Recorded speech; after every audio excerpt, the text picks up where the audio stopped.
the sea, yeah. 'Cause the world keeps burning, and we just watch the flames grow higher. And the world keeps turning, revolving round a ball of fire. Harder to hell, harder to hell. We're wishing you well from the Harder Hotel.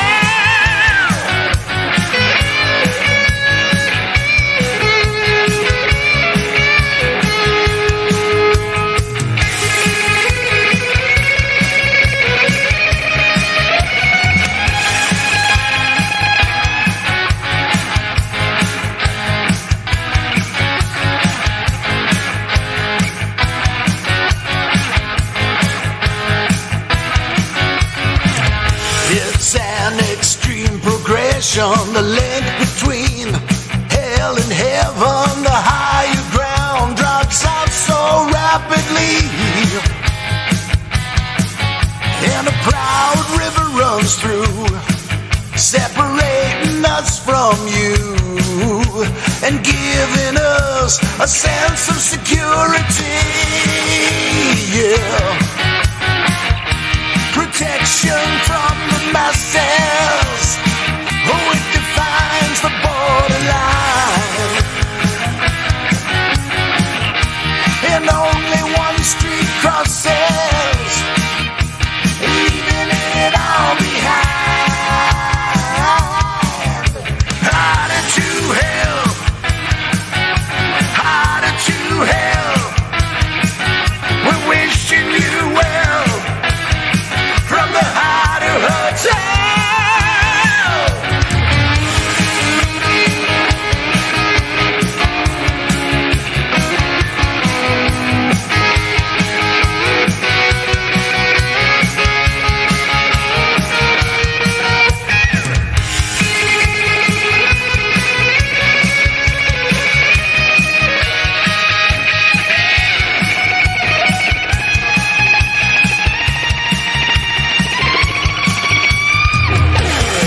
It's a sign of the times, it's a state of mind.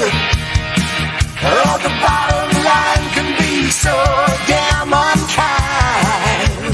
Harder to hell, harder to hell. We're wishing you well from the Harder Hotel. Harder to hell, harder to hell. Wishing you well from the Harder Hotel.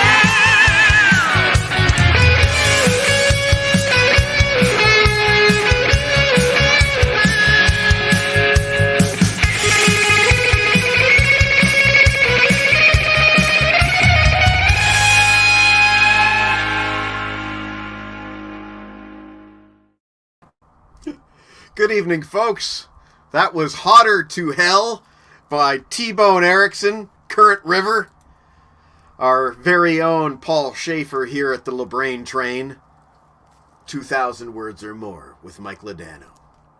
Yes, I have the very, very metal-looking arm brace on tonight so that I can scroll through the comments with the greats. I'm sorry you can't see what I'm seeing right now. We've had a lineup change this evening, and unfortunately, I won't get into details. Jon Snow couldn't make it tonight. He is fine, don't worry, but he is just unable to be on the show tonight. So I had to call in a favor from, your very own favorite, Mr. Books himself. And Mr. Books, I texted him an hour ago maybe, and said, "Hey, Mr. Books, Jon Snow can't make it. Do you want to fill in?" And he's like, "Yeah, what's the topic?" So the topic tonight is Desert Island Discs, and that is the explanation for why my good buddy Aaron is named tonight. He's named the poor man's Jon Snow. Hello. That's funny.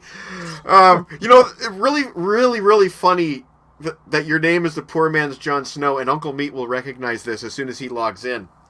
Is that at the last Sausage Fest I went to, which was 2019, there's a fellow that goes to Sausage Fest. His name is John Brown, and he's got a pretty cool beard and everything. He's a cool guy.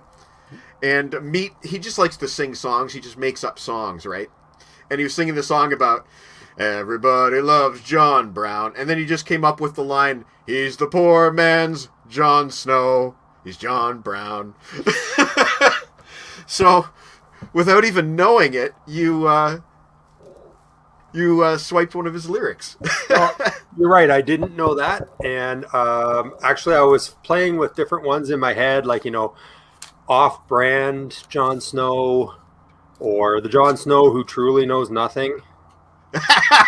Yeah. But thank you for filling in at the last minute. Hey, well, thanks for inviting me. I literally wrote my list as I cooked supper tonight off the top of my head, and I'm going to watch back and regret because I'll think of a million other albums I wish I had. Well, I took a different approach this time, and I kind of honed in on the concept of actually being stuck on a desert island for the rest of your life with only 11 discs. And I tried to think of different situations where I'd want to listen to a certain kind of music. Right. So every album on my list is justified in a certain way. And Holin, who came up with this list idea tonight, and is actually, that's him right there. He submitted. This was his concept, so obviously I had to get a list from him. And I'm kind of sick of talking and reading my own list and then reading somebody else's list. It's too much of me talking, right? Right. So what I did for Holin's list is I made 11 videos, one for each album, and each video is 30 seconds long, roughly, on average. And it'll be kind of a cool thing to do. We've never done this before, and I think it'll be kind of neat. But it's a way for the originator. What's that? That'll be awesome. Yeah. It's a way for the originator of the idea to have a list. And it's a good one, incidentally. Obviously, I've seen it. Yeah. And it's a way for me not to just have to keep talking all the time. That's really cool. And you know what else is this? This is sort of now a chat of extremes, because you have someone who's obviously put in a lot of preparation and a lot of thought to this, and me, who pulled it off the top of his head in a minute 45. Right. So, that's pretty awesome. Minute 45.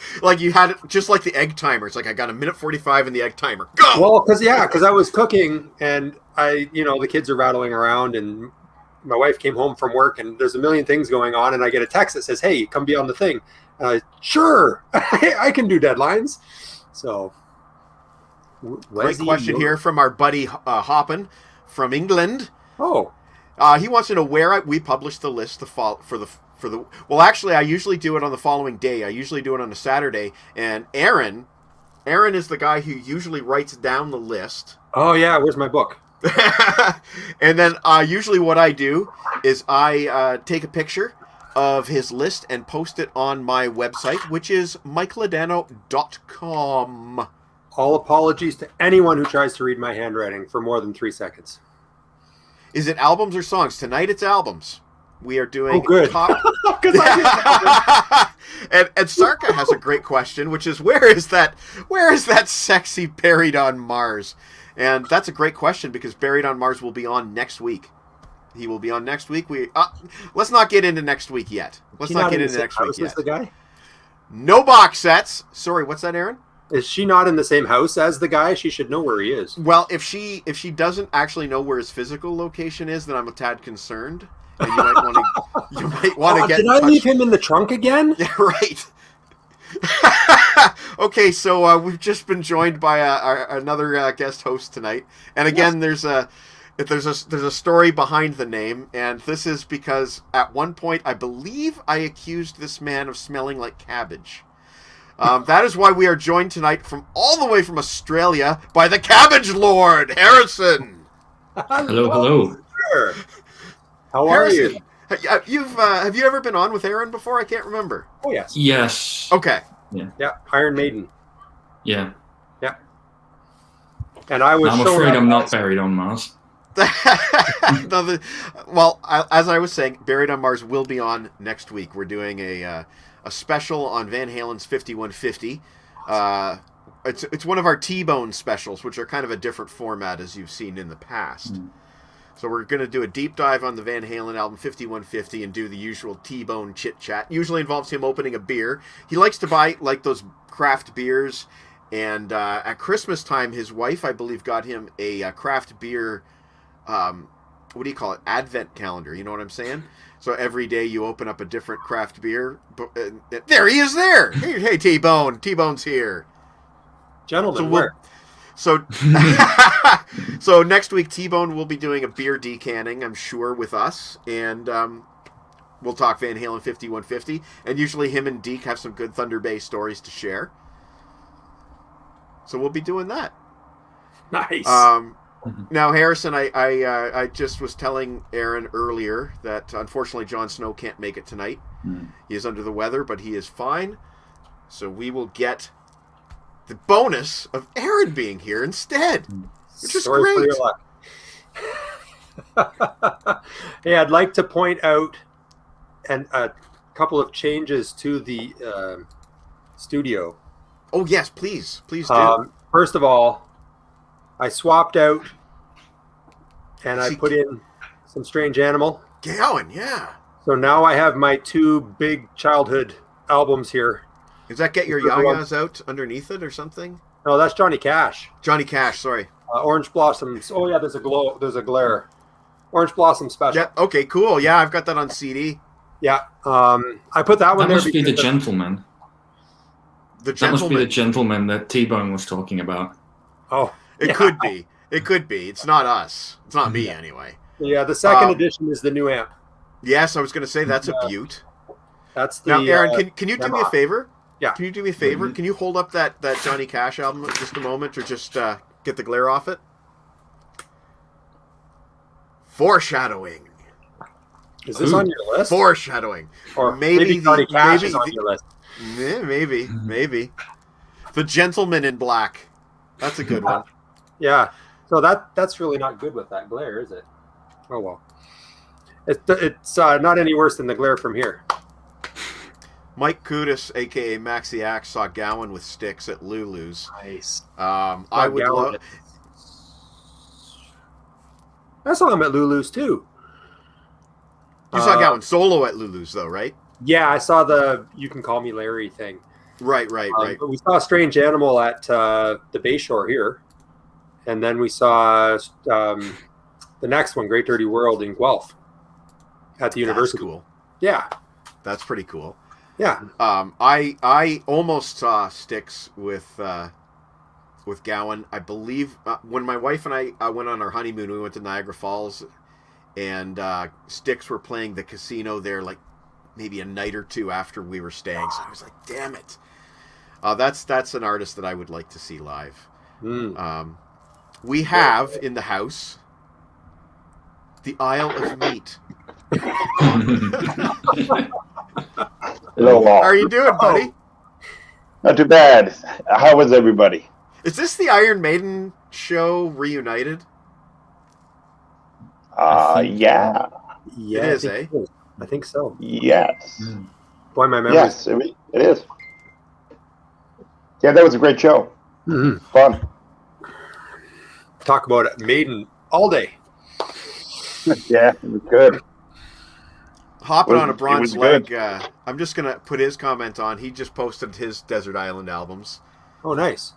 A little Sabbath heavy. A little heavy, actually. Mhm. That's a nice Not list. a problem.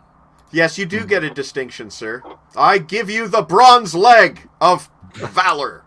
I heard you talking about Iron Maiden. Gotta show you my new shirt. Oh, Jen's apparently got a maiden. Oh, wow. Look at this. Hey, Killers! oh, Brad. Hello. Hey, That's gotta show funny. off my new Iron Maiden shirt that I bought with his money. That's awesome. I love it. Go I buy 2 love it. more. Nice. Oh, hang on. So, I just got a Harrison. message. I just got Yes? a message from Rob. Okay, he's on his way. He's just having some camera issues. I just wanted to let you know that I made this whole thing. I was very tough, and I had a phone conversation with Dr. Dave Haslam a few days ago, in which he was adamant that I should be picking the ELO Greatest Hits album, and I'm like, I can't. It's a compilation. I can't. And he made some really good arguments, saying like, I forget the rules, do it anyway. But I couldn't do it. So.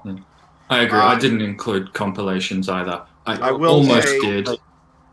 It's hard not to. The originator of this list, Mr. Holland, did include one compilation, I believe, but he sent his list in like a month ago, before we had any of these discussions. And I didn't even look at his list until I absolutely had to, because I like avoiding spoilers, as you well know. Frankie Toms just asked if greatest hits are allowed. No, Frankie, that is in fact a compilation, so that does not count. And you walk through the subway, his eyes burn a hole in your... Isn't it back? Burn a hole in your back? Sure yeah, it's burn a hole in your back, yeah. Yeah. There you go, Frankie Toms. There you go, buddy. Mr. Frankie Toms, a.k.a. the Fred Flintstone of Sausage Fest. Still, I have a worse misheard lyric from Kill It. You know where he goes, like, excitement, it shakes me. When I first heard it, I thought he said, excitement, it's Shakespeare. I was a bit confused. Well, that might actually be a better lyric, because, what is more exciting than Shakespeare? I can think of a lot This show. I mean, I like Shakespeare, but I can think of a lot of things. All different. So I'm going to... damn spot. I'm just going to also get queued up. Okay, there we go. I've got a folder queued up. Uncle Meat didn't want to be the only one without show and tell tonight. So, are we doing show and tell? We don't have to. Wow. No, Aaron, for God's sakes, man. You came in at the last minute. Don't go digging for albums. Guys, I shouldn't have said anything. Okay, so anyway, I got a folder locked in with Meat's graphics for his albums, and for the very first time ever, I have every single album on my list on CD and vinyl next to me. So I will have everything this time for my show and tell. My list for the very first time ever is written on green paper. That's totally new. I believe I wrote this list on Earth Day. So, Mike, did you see any? Could you see any of my selections in the folder that I gave you? Yeah, I'm sorry, but I'm trying to just kind of Okay. You do not have to, because I've already made all the videos. But if you want to just comment in after we play your first video, that's fine. But I've already made the video, so I'm playing the video, and it's all good. I mean, you submitted your list a month ago, and Daniels is having camera issues and will be joining us shortly. When Daniels joins us, I'll run the theme song. And, you know what? I'm going to run the theme song now because we have the Nigel Tufnel theme song that we can use later. So, welcome to the LeBrain Train, April 23, 2021, the 61st episode of the LeBrain Train.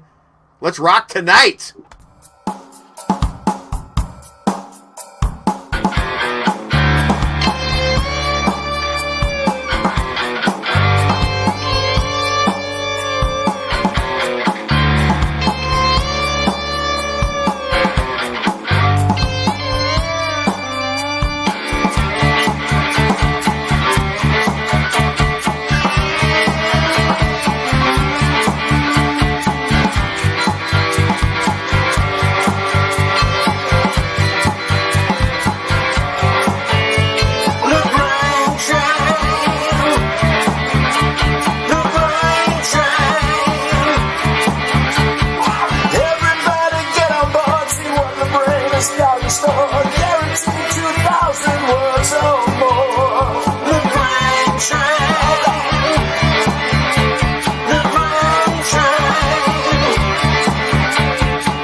anywhere.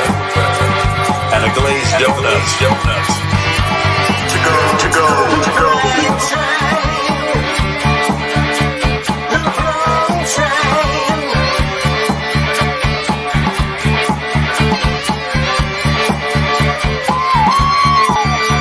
All aboard!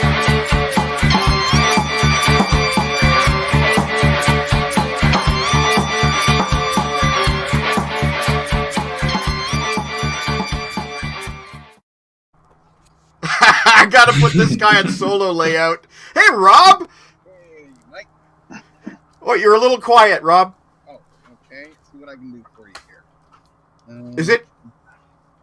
Is it Shark Week? No, it is not Shark Week. It is just because we're on a desert island. Whoa, I get it. That makes total Awesome. sense. That makes total sense. I thought that was Elton John.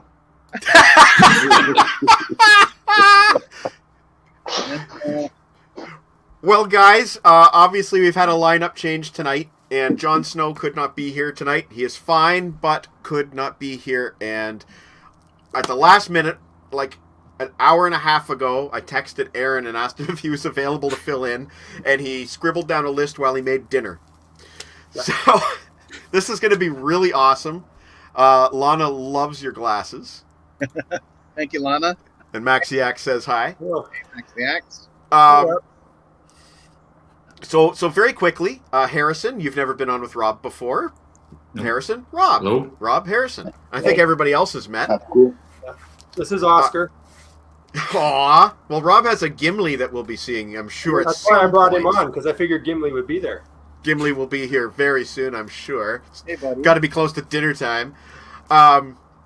Okay, so very quickly, tonight's theme is Desert Island albums. And because Chris Sarr did ask this question of me, I have to explain. A desert island album is if you were stuck on a desert island, what 11 records would you bring with you to be deserted there for the rest of your life potentially?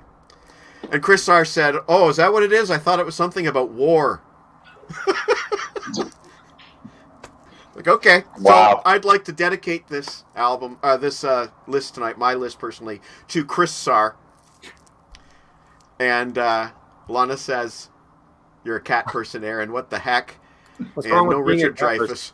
No Richard Dreyfuss, but I guess Chris Slade will do. That's great. Okay, guys, without further ado, let's get cracking on these lists. Nigel Tufnel. The top 10. Nigel Tufnel.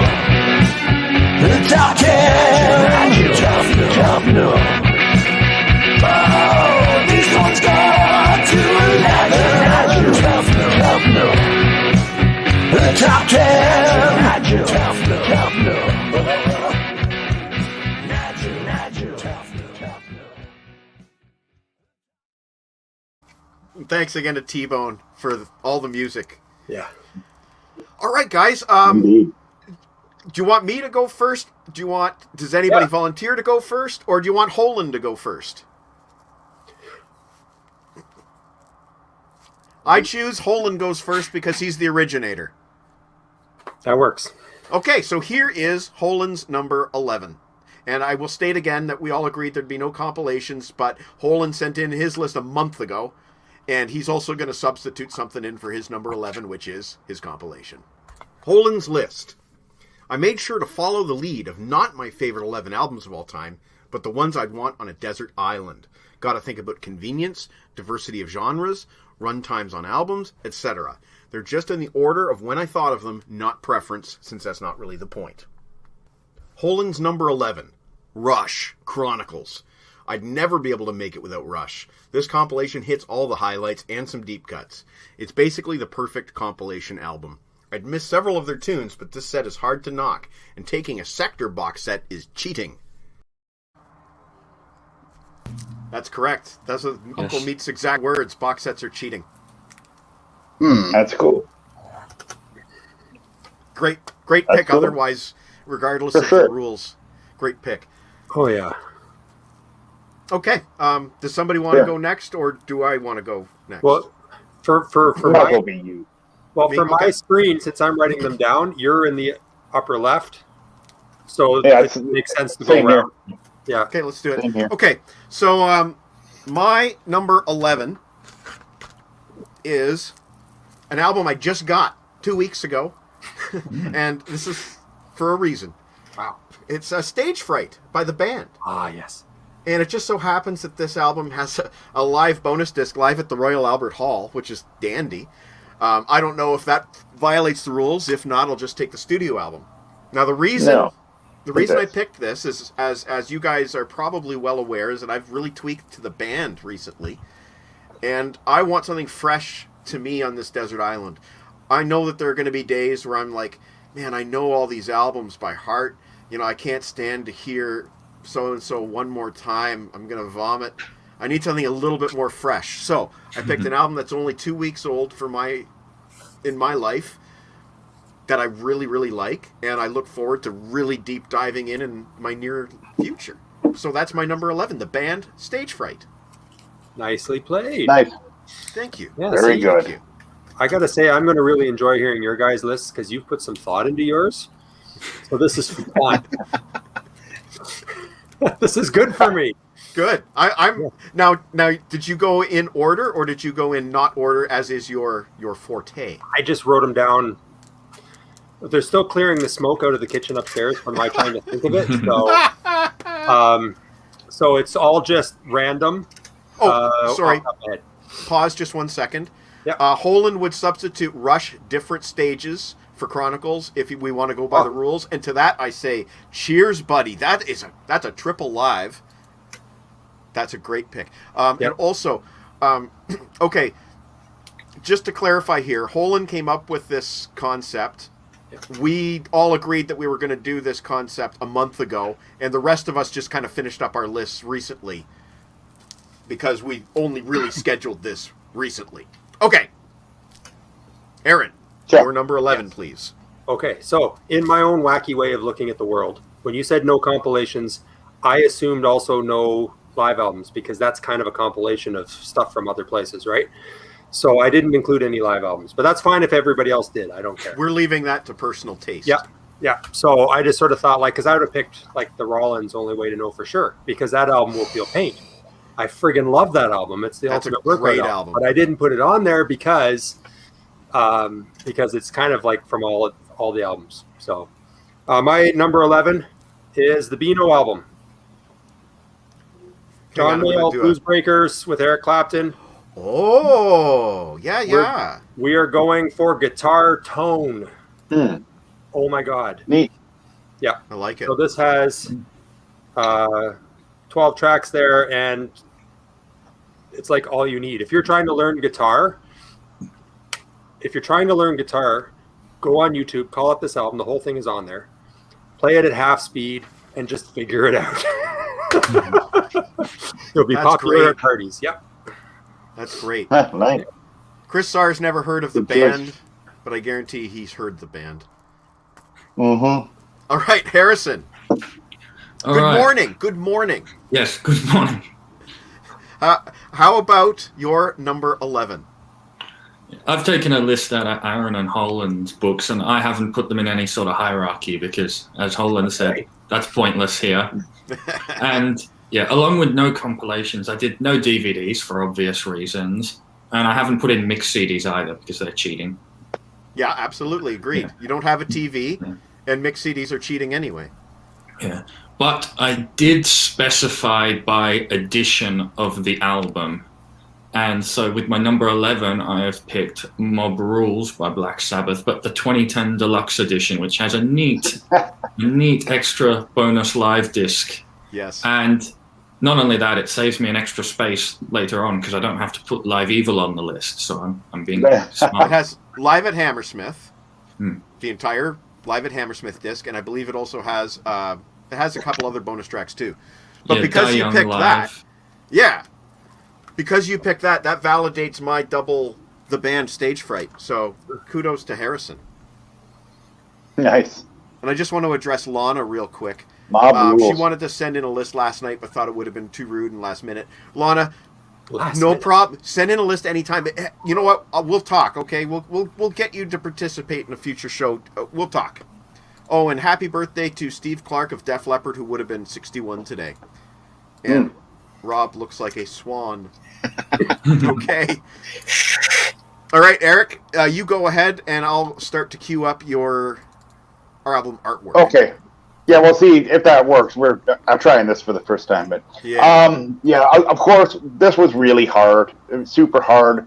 I also have no live albums. Well, pretty much have no live albums on my list.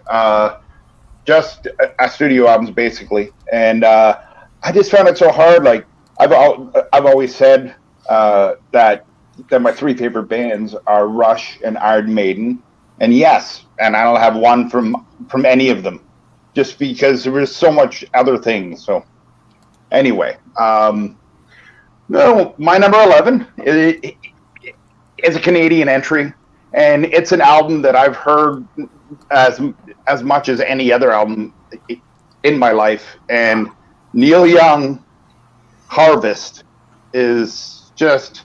It's something that when I hear the first song, I have to hear the whole thing, and that would entertain me enough. And it's just kind of miss back home with some Canadiana, and that's my number 11. Yeah, Brilliant. pure I love classic. Yeah. I'll put this comment up. I don't know Rob. I don't know. I think take it in a good way. I guess. Did he say Rip Taylor? Rip That's Taylor. Go. I'm sorry, Rob. I know Chris watches your show every week, so I hope he means it in a good way. That's okay. Go ahead, Rob, with your number 11. Well, okay, my list has changed over the past week. Right, because you've known about this for a couple of weeks. Yeah, I've known about this for a couple of weeks, and so I was thinking about this, and then then on my Wednesday night live stream that I wasn't going to put any soundtracks on it, and that surprised Mike. Mm-hmm. And then I rethought things and said, okay, so I wouldn't be the soundtrack guy if I didn't at least have some. So I rejigged the list. Okay. And number 11 on said list this week is the soundtrack to Batman: The Mask of the Phantasm by Shirley Walker. Ah, yes. Fantastic score and soundtrack release from a dearly missed composer, Shirley. So fantastic. Yeah, I know you want to come up. Come on. You wanna... Rob, yes. Oh, now did Mask of the Phantasm make your superhero movie list that one time, or is it made one of your lists before? Okay. It did. Yeah. It did. But it's a fantastic film. It's probably one of the better Batman films to come out in the last couple of decades. And tell us, who played the Joker? Exactly. You can't go wrong with Mask of the Phantasm, so that's where I started. Yeah. So would you put it above? Like, obviously you chose it, but are you putting it above the Danny Elfman from '89, the original Michael Keaton Batman? Shirley worked with Danny. Yeah. So there's a little bit of Danny's DNA in that score. Nice. So yes, I'm at putting it just above Danny's, not by much, but just a little. Okay. That's cool. Awesome. All right, there's round one.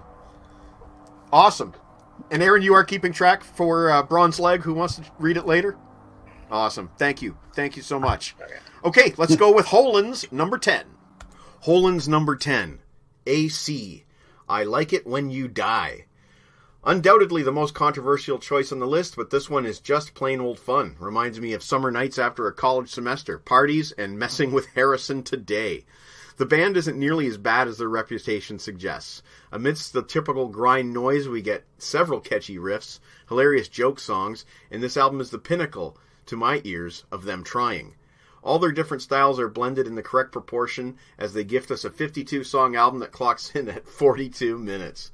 If you can make it through their cover of just the two of us, credited in the booklet as being written by, I'm not going to say, or their 311 satire accurately titled 311 Sucks, without laughing, then you're doing it wrong. And speaking of parties, I once played their album Morbid Florist at a party. It got about 30 seconds before it was shut off, and I guarantee you've never seen a party die so quickly. All the conversation immediately gave way to silent, stunned looks of alarm. So, if you need to clear a party, play Morbid Florist. I remember those guys. You do. I do. I have like a no AC rule at my website because every time he posts one of their song titles, I just cringe. There's something about it that's so over the top, though, that it's actually, I don't know. It's not something I could listen to all the time, but I do remember. Yeah, for sure. Well, kudos to him for having the balls to put that at number 10. Yeah. Okay. There you go. I just didn't want to say. I didn't want to say it. Okay, my number 10. Again, with a reason. What's the one thing you're going to miss the most when you're stuck on that desert island? Anybody? Air conditioning. Okay. What's the second thing? Family. I don't That's have my number 10, and that's why. Over to you, Aaron. What was it? Sorry.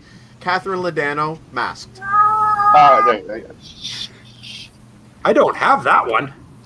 Are you sure? I thought I sent you a copy. I can't review it. It ain't here. Okay, I'll get that fixed up. I do have a parcel for you, but the problem is I don't want to go anywhere near the lineup at the post office. So we'll talk after the fact. Yeah. I held up my sister's album. I'll just hold it up again. Maybe put it on solo layout. This is my sister's album, Catherine Ledana, and the album is called Masked. And ironically, it came out early 2020. And about 2 months after it came out, came COVID, and the title Masked is more appropriate to 2020 than any other time in the world. So there you have it. Aaron, you're number 10. Oh yeah, my number 10.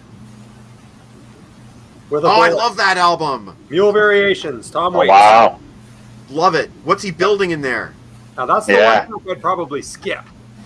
No, man, I love that thing. It's a neat thing too. So do I. I like it too. It might be a novelty, but it's a good one. It's kind of like an intermission because it's right in the middle of the album, right? Yeah, great album. It is. It's fabulous. I have the LP of it here too. I have the Japanese. Because I was running around so fast, the CDs were easier because they're all right there. But yeah, Mule Variations. If you don't own this, why? I have the Japanese with 2 bonus tracks. We have the bonus tracks on CD singles. Yes. Yep. I remember we talked about that. Yep. Foreshadowing. Well, and Holden loves it. Holden loves what's he building. Holden loves it. Yep. Okay, Mr. Harrison, the Cabbage Lord. Your number 10, please. Cabbage Lord. The reason is I believe a few years ago I accused Harrison of smelling like cabbage. Is that how the story goes, Harrison? I think it was Holden who came up with that running joke. Okay, one of the two of us anyway. But yes, on a desert island, food will be important. And the Lord of Cabbage would be the provider of the cabbage, presumably. Go ahead. All right, we have at number 10, not number 10 because it's not in order, but my 10th entry is Judas Priest's Turbo 30. Yes. Yeah, Turbo, one of my favorite Judas Priest albums. I'd have probably put Defenders of the Faith on, but then Turbo 30 has 2 extra discs of live stuff. And you don't like the 2 extra discs of live stuff on the Defenders special edition? Oh, absolutely not. Yeah. No, yeah, I much prefer the Turbo 30 live stuff. Here, I'm just going to do this real quick, just so we can see. There's the original Turbo. Yuck! I hate the Turbo 30 cover is better too. I prefer the original. I prefer the original. I mean, all the new one is a recolor. So you know, how can a recolor be better than an original? That's what I ask you. When they The colors are. when they colorized Laurel and Hardy, they didn't make it better, Harrison. Well, the colors on Turbo 30 are much richer and darker, and they're not as pastel and washed out. At some point in the future, I would love to have you involved with a show on best album covers, and I would love to have that discussion. Okay, Eric, you go ahead while I cue it up. My number 10. So I purposely tried to cover every spectrum of musical style for me, and that is where my number 10 falls in, because I realized that I needed a jazz album. And John Coltrane, at one point I had 15 plus CDs of John Coltrane and was a huge fan. And I would need a jazz album, and this one would be the one. I love it. It's inspiring, and I love the drumming on it. Mr. Elvin Jones just attacking the drums is that's my number 10. A Love Supreme by John Coltrane. Love it. Did we even tell anybody that we were doing this? Because we're doing best song covers. That's what we're doing as well. In a very short time. Very short time. This is something we've been discussing. But best album covers is something else that we'd like to do. Song covers is good too. Yeah, we've been discussing. The Meat Man has. Well, Not anyway. No, there's. What? Sorry. I was just about to say, now, Mead, I have probably about 25 Coltrane CDs. If you want to come over, Wow. we can. Oh, that's awesome. They're all sitting right there. I got some LPs too that aren't on CD. I got a whole bunch of Coltrane. Oh, I love it. Of course he does. It's Of course such he does. great stuff. It's all over the place. Yeah, love it. Okay, Rob. That's awesome. You're up to bat, and so is Gimli, All right. the Gimster. He doesn't have much of a choice when it comes to music. We're gonna do the solo layout for cat fans. Oh no, that's the left. Yes, I love Gimli. He's the star. and he knows it. And he knows it too. Yeah. Anyway, my I cat hope did I'm that. not breaking the rules here by my 10th entry here.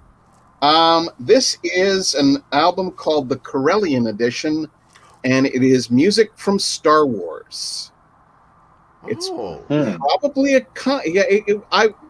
I guess it would be considered a compilation album. And I'm sorry if I'm breaking the rules here, but that was my way of getting a single disc Star Wars album onto the list. That's cool, Rob. I don't know if I've seen that picture before, but I don't know if I've seen that CD before. Huh. Now, are the tracks taken like cut for cut from the albums, from the original albums? I don't think so. I think some are edited. Okay. So maybe single edits and whatnot. Oh, that's interesting. I love Never stuff seen like that that. before. Well, neither have I. I That's a have. neat choice, though. Now, Rob, if you did want to do something that would be more considered an album than a compilation, you could always do that one. What was it called? The Skywalker Symphony? Well, you're right. I do. 'Cause that's have that essentially a live album, right? one. Essentially, yeah. But yeah, you're right. I could have done that one, but I went with the more recent one. So, Well, guys, what do you think? Did Rob break the rules here? Or are we all good? Nah, he's good. Well, he's already on the island. There's not much we can do. I mean, And he's Tangent. stroking the cat like a bad guy in a movie, so we better do him, right? Yeah, like a Bond villain. he's literally on the island going, everything is proceeding as I have foreseen. Right? so Mr. Meat. it was funny. It's Buried on Mars has been watching a lot of people sitting Yes. and petting cats because he's been doing Doing those all Bond. the James Bonds. Yeah, it's great. It's crazy. All right, fellas, we're into the number 9 spot. So let's Holland kick it off. Holland's number 9, Dexter Gordon, Go. I almost put John Coltrane's Blue Train as my jazz entry. Lee Morgan's trumpet solo and locomotion alone makes it an all-timer. But Dexter just gets me every time. Love this collection, and it's a shame I rarely hear his name mentioned when people list jazz greats, even though he most certainly is one. There's no more evocative music on the planet than American jazz. Yeah. Yeah. More jazz. That's very cool. I hope he also has that one. What's it called? One Flight Up, or something like that. That one's awesome too. Well, I'm sure he does. Not that here. But he didn't want to do any repeat of genre, or at least minimal repeat at the worst. Yep. And That's yes, very the Rob cool. Father. Rob Father. The Rob Father. He's going to make you an offer you can't refuse. You can't refuse. Oh, shit. Family to me. Okay, my number 10. Come to my daughter's. No, it's your number 9. Oh, number 9. Sorry, my number 9. Yes. It's funny. I think a lot of these have made my list in the past. This is one of them. First metal album I ever owned, and this is one of the closest albums I have to my heart. And when I need some warmth in my soul, and I need to remember better times, because on that island I have a feeling you're going to have a very monotonous diet consisting of exclusively coconut and seafood and cabbage. You are going to crave good memories, and this is nothing but. And, the classic lineup, half of them are gone now. Quite right, Mental Health, my number 9. Over to you, A-Stew. Oh, shit! Is that on your list, or you just happen to have it nearby? It's right here. I have it here. Because of course you do. Oh, I wasn't going to bring that up, damn it. We'll get to it when we're out.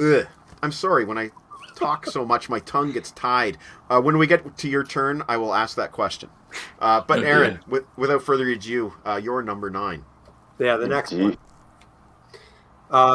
This one. Oh. Yeah. There you Are go. you experienced? Now this. Hang on a second. I'm just gonna. Solo layout. Yep. Beautiful. Now this is Classic. this is the only one of it that I own, and it's the DVD set. Okay. Yeah. It's the Experience Hendrix one that has the inside look DVD. Right. But I really would just like the album. There are so many songs on here that you just yes. Oh yeah. Yeah. Just tons. Like there's your track list. If you really need to. Here, we'll zoom in. It's full. Purple Wow. Haze, Manic Depression, Hey Joe. Look at the first 3 tracks there. Wind Cries Mary, Fire, Foxy, Lady, Are You Experienced, Stone Free, Free, Highway Child, Red House. Red House. Right. It's almost the greatest hits. It's Oh, remember. honestly. Great. Oh my God! Yes, that Hendrix has to come to the island. Great stuff, Aaron.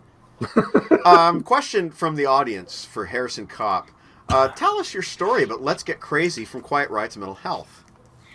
Right, so just this week, I was listening to this mix CD that my uncle made. There was no track title, and I was listening to this one song, and I was just like, I think this is Slade, but it sounds like Noddy Holder, and stuff. And then later on, I find out that it's Quiet Riot, and I'm just like, I've brought shame on and dishonor on my family. Well, if there was ever a Slade clone band, it was Quiet Big Riot. time, Blade. There Very you go. much modeled after them. Kevin couldn't be here tonight, but his entire list would be made up of Hendrix's discography, at least partly made up of Hendrix's. And yes, Lana, you're right. The Wind Cries Mary was on actually a weird. Rob will know the Ford Fairlane soundtrack, which was kind of a weird. That's a great movie. I remember. Yeah, I wouldn't call it great, but it's an Andrew Dice Clay movie. I remember. It's stupid. It's stupid fun. Yeah. It's what it is. It's fun. Okay, Harrison, what's your number 9, buddy? All right. I thought it was funny how you guys at the start were saying, oh, yeah, no live albums, because save one entry. My list is entirely live albums from here on out, That's cool. because I am the live album connoisseur. That's cool. Anyway, I this get that. album introduced me to this artist's solo career, and it is responsible for my favorite album from that artist. And it is Dio's Finding the Sacred Heart live in Philly. I have it nearby here, I think. Yeah. It's a great track listing. It covers a bit of the Rainbow Days, a bit of the Sabbath as well, but I've got that covered earlier. And of course, a lot of Dio's solo career, including the Sacred Heart tracks, which, as far as I know, pretty much never show up anywhere else. Very rarely. I don't I was believe at the Sacred Lana. Heart tour. Yeah, 1986. That was the first tour with Craig Goldie, I believe.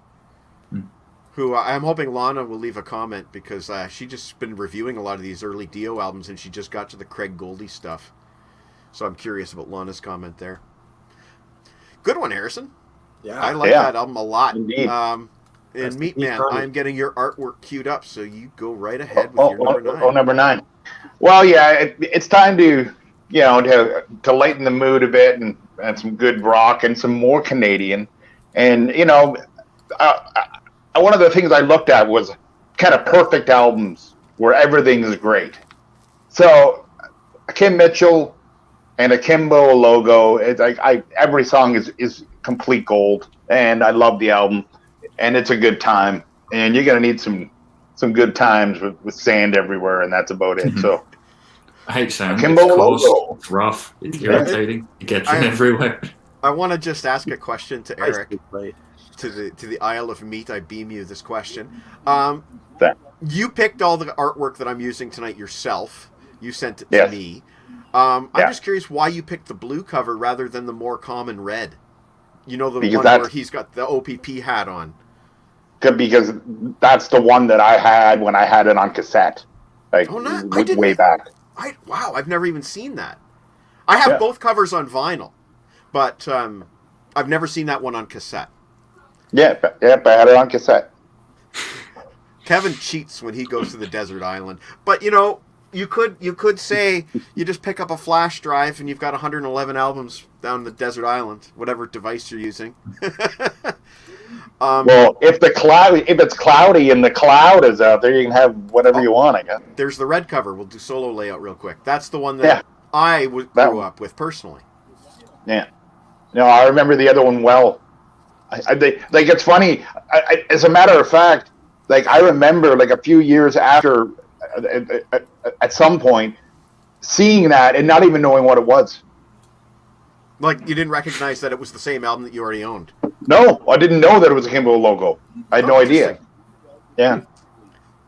Next time we talk to Martin Popoff, we'll have to ask him some history on that album cover. Yeah, that'd be cool, man. He'd know. He'd know for sure. Okay, Rob, you're number 9. All right. Well, go from one form of meat to another. In this case, it reminds me of the one Summer Night album. Always reminds me of summer nights whenever I hear this album. It's Meatloaf's "Bat Out of Hell." Rest in peace, Jim Steinman. I was just going to say, Yeah. I was shocked to find Solo out layout.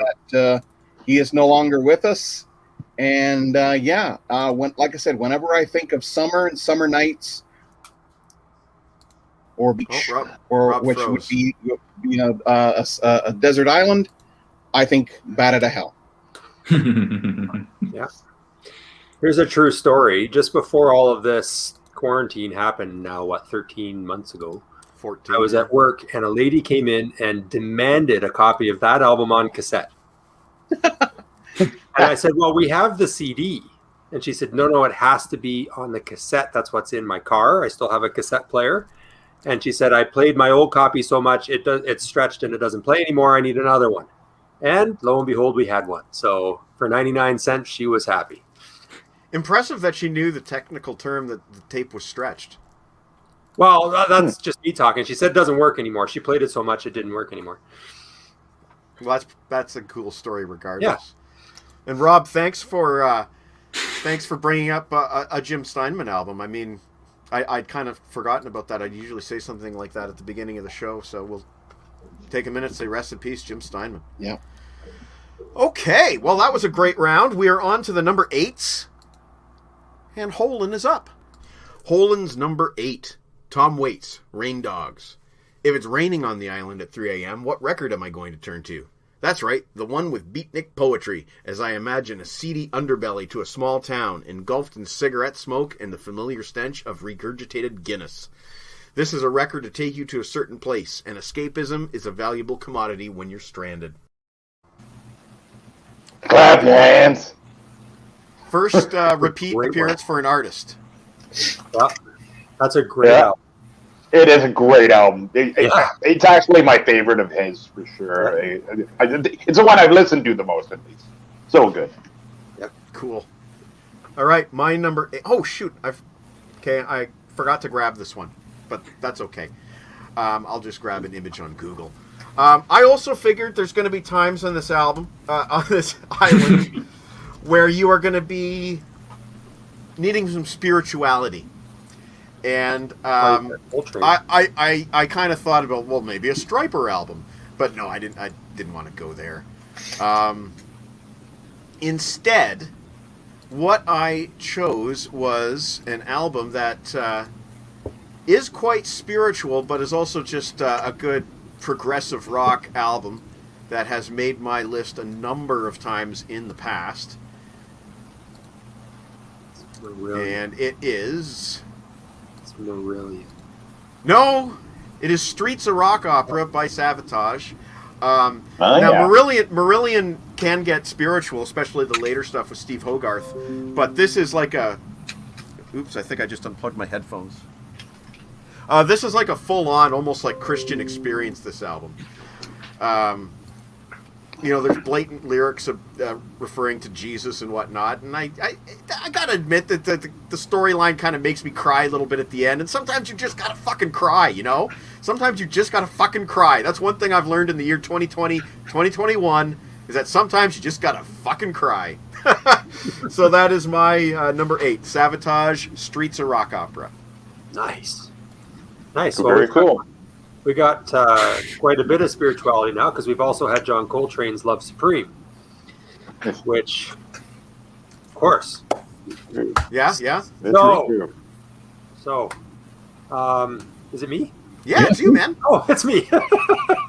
My next one, and this I've been playing this album a lot recently anyway, and it's all for Mike McCready. Oh yeah. Pearl Jam's 10. Yeah. I got a lot of glare. That's okay. We all do. It's... Yeah, but that's off the top of the head. Oh! Yeah. I was waiting for that. Earlier. That's fine. The only thing I will point out is that this is that European edition that had the 3 extra songs on it. Yeah. It had, I have that same one. Alive, Live, and Wash, and Dirty Frank. I'm just talking about Dirty Frank. Shut your mouth. So that's the one that would have to come, because to me that's just become part of the album. Nice one, Aaron. Yeah. Behind me, I have you can see it actually, the Pearl Jam 10 box set. Nice. But I don't think all of those bonus tracks made the box set, which is kind of strange. That drives me nuts. Yeah.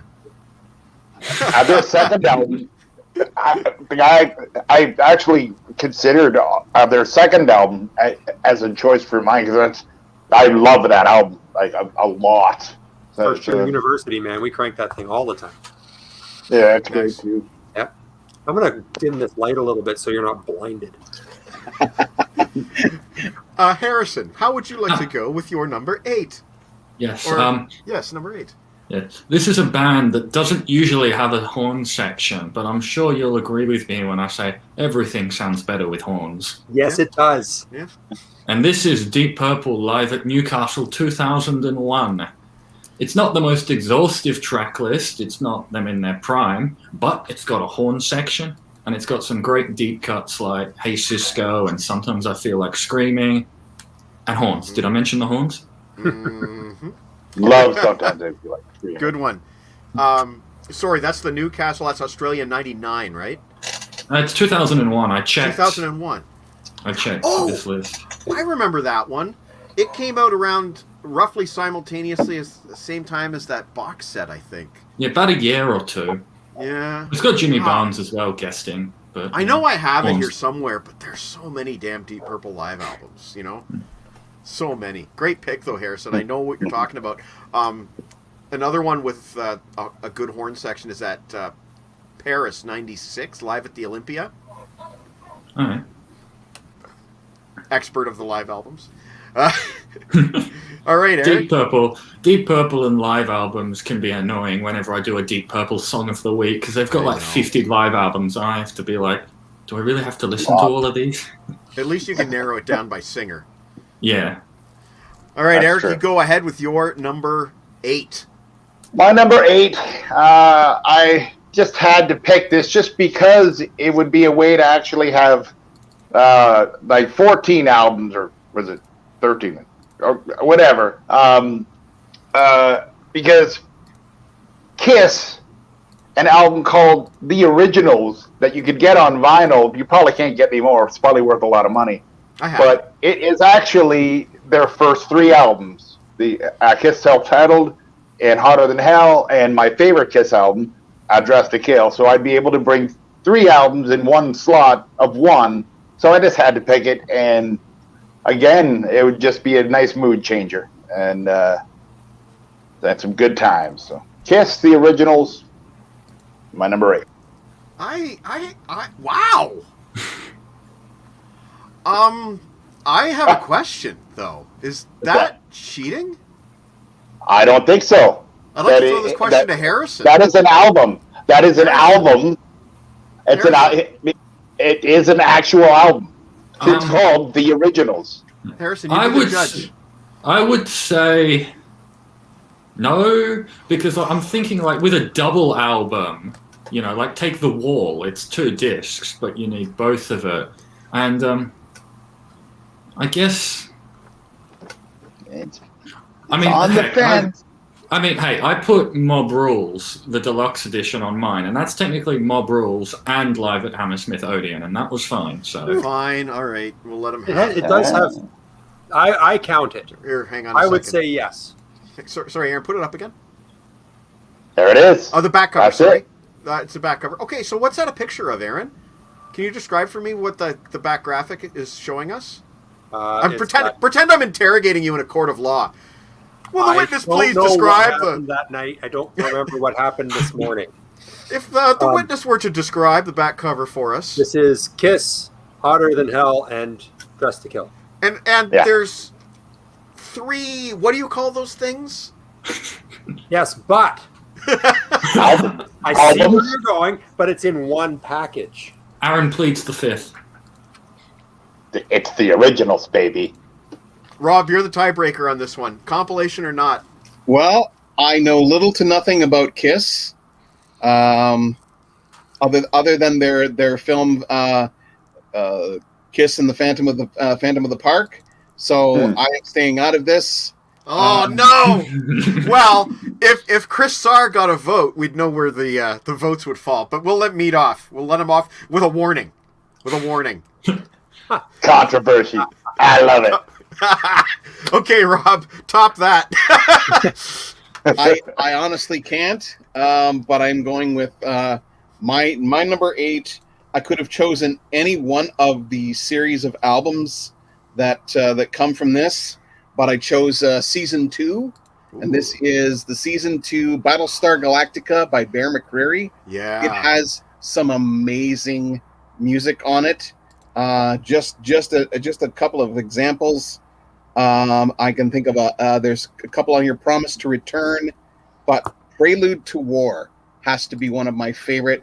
It has some great drum moments, and of course I am a percussionist, so I like drums. So yeah, that's my number 8. Bear McCreary's Battlestar Galactica Season 2. Brilliant season of a fantastic series. Great one. Okay, number 7. Right on. Let's kick off the round with Holland. Holland's number 7, The Police, Synchronicity. One of the first albums I ever got. This one's just a joy to listen to and never gets old. Stewart's one of my favorite drummers ever. Andy's playing fits like a glove. And of course Sting brings the tunes and proves himself one of the most talented pop writers of his generation. Can you ask Holland that find a way to always skip over the song Mother, and that's a great choice. Kevin judges it as okay. Box sets are different from 3 album compilations. Is it 3 LPs? Oh, wait, no, I think he's questioning us, actually. He's questioning us. When he says these are like COVID rules, he's questioning us because he's comparing us to basically the flip-flopper Doug Ford. The Muppet. Yeah, I admit the rules seem to be rather loosey-goosey tonight, but I think Aaron will tighten things up when we get to him. I went with what might be considered a compilation, maybe. Who knows? It's a 2 CD Black Sabbath debut. I figured there's going to be some times where I'm just really angry and I want something loud. And this is one of the loudest, most angry kind of classic metal albums that you can find. Great bonus disc of like almost karaoke versions, basically. So I could sit there on the island and be like, let's see, what's one of the... there's some instrumentals here. I could sing along with the record. I get, what is this that stands before me? It's a coconut tree. It's a coconut. Right, exactly. I'm starting to see things. So wait a second. So that's 2 discs? Yeah, it's not 2 discs. 1. 2 discs. 2 discs. So isn't that you? So is that not you calling the kettle Black Sabbath? Yeah, it is actually. But T-Bone will wrap 3 packs of albums by his favorite bands and make it 33 albums. Yeah, but it wouldn't be called the originals and sold as the originals. Commerce matters. That's what matters. Ah, shit. Now, I will state for the record, though, that every single album on my list, this is my copy of Black Sabbath, but I would be more than happy to substitute just the vinyl record of the original LP for anything on my list. No arguments. All good. Aaron, can you please return the courtroom to some sense of order with your number 7, please? You have come to the wrong guy for that. I have a question for Holland. I have Synchronicity here. Ooh. And when he got it, did he get the LP? Because I wondered if his copy is the same, where if you hold it up to the light, it actually goes purple. It's not going to work because I turned the light. No, we're not going to get it on the camera. But if you hold this up to the light, the vinyl is actually purple instead of black. So I just wondered if that was what he had. Holland, please comment. You're assuming he has vinyl. He might have CD. Well, who knows, right? But that's Or cassette. Yeah, I remember my Aunt Cindy having this album on 8-track. Wow. Oh, yes. We heard that a lot. Okay. Is it my turn? He will comment the answer on your site at a later time. Okay, make sure you hold it right up to the light and look through it because it does go purple. And vinyl, CD, and cassette. There you go. So this next one of mine is a sentimental choice because the very first time, so this was our second date, I went and I picked up my lovely wife in Toronto, brought her back to Kitchener, made her dinner at my place, and I just threw some music on while we were cooking, and it was this album, and it's just sort of become our album just because of that for some, sentimental reason. Yeah. Well, it is Van Morrison's Too Long in Exile. Great. Which is a phenomenal album, song for song. And it was a random thing. I didn't put it on by choice. It was on the top of the pile. I grabbed it, I put it in, and it worked. So it's a perfect album. And we are married 18 years this year, so I'm keeping it. Congratulations, sir. Nice. Yeah. Okay, Harrison. That's cool. All right. This one was always a question of when, not if. And it's Live After Death, but specifically the 2020 reissue because you get the most bonus tracks on that one. Good. And It's Live After Death. I mean, what more can you say about that? And just to clarify what Harrison's talking about, you get all of side 4 of the vinyl, which was not on the original CD. You get the B-sides to the Running Free and Run to the Hills live singles for a total of, I believe, maybe 7 or 8 bonus tracks. So well worth the investment. Cool. And Rob, I do believe I spy a Transformer in the background there. Yeah, there's quite a Sorry few. to derail things. Oh, I see them too. Bumblebee carded. Yeah, back there. I couldn't tell who it was. Bumblebee and who else is on here? Looks like you got the Is that your Mandalorian next That's to the him? Mandalorian back there as well. Yes. Yeah. Cool. All right, Nice. Meat. I've got yours queued up. My number 7. My Yes. number 7 is it's getting a little heavier with an album at one point that I said was the greatest album that has distortion on guitar, and which is a big thing to say. It's an album I love. Queens of the Stone Age first album is a masterpiece. I love every song on the album, and I truly believe it's their best album. And it would be hard for me to get sick of that album. So that'd be a lot of air drumming, and yeah, that's going to be my number 7 because it just had to be there. That's a great pick. Awesome. Mike, you sent me that album. Yeah, because I ended up buying a reissue with some bonus tracks on it. Yep. Yeah. And it's a great album. If Only is one of their best tunes ever, period. That's a great song. And I personally am a Songs for the Deaf fan, but there's sort of like two types of Queens of the Stone Age fans. There's the ones that have been there since the Caius days, and then there's the ones that came on board during Rated R. And I'm a guy that came on board during Rated R, whereas Meat's been there since the early days. So there's the split. There's the split right there. Okay, Rob, go ahead. All right. Well, moving on, I decided to go with something that I personally have a personal connection to, and that would be I don't know if any of you guys are familiar with the local artist Matt Osborne. Yes, I went to school with him. Left us in 2004. Yep. Yes, I saw him live. He was great. Yeah. Well, this is his last album, Purveyor of Fine Music. And this is, it's a fantastic album, something that always, makes me a little bit reflective as well. But there's a really great song on here, 9 minutes and 35 seconds, War Trilogy. And there's a great lyric on this album. If they make my movie, and don't we all deserve one, it'll all be explained in the last scene. So yeah, it's a fantastic album. Miss him dearly, and it would be something that I would be proud to have on the island. Oh, thanks. That's a cool choice. Very cool. Great pick, and yeah, I went to school with him. He's so thanks for bringing it local, and yeah, brilliant pick. Indeed. Brilliant pick. Okay, we're on number 6. Let's see what Holin's got to say. Holin. Prince and the Revolution. Holin's number 6. Purple Rain.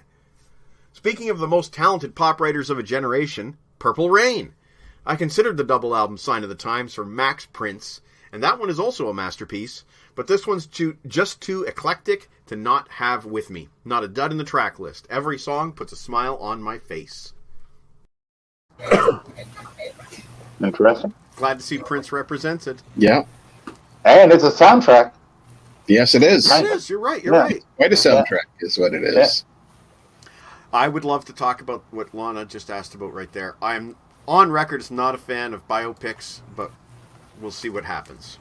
Yeah, I know you're not. Especially the Motley Crue one, which I still have not seen to this day. Me neither. It's crap. It's just like them. It's crap. There's an interesting situation you sometimes get with these biopics. Like if you talk about Bohemian Rhapsody, all throughout the movie, I was like, well, I hope they show the full Live Aid set because, I'm sat here watching a Queen movie. I'd like to see the Live Aid set. And then when I got to the Live Aid set, I'm like, I could just be watching the actual Live Aid. Why would I want to watch a recreation of Live Aid? There's some food for thought there. That's a good point. That's fair. I enjoyed it, but that's a fair point. Totally. Okay, so my number 6. I know that you can't listen to bangin' rock all the time. Ear fatigue.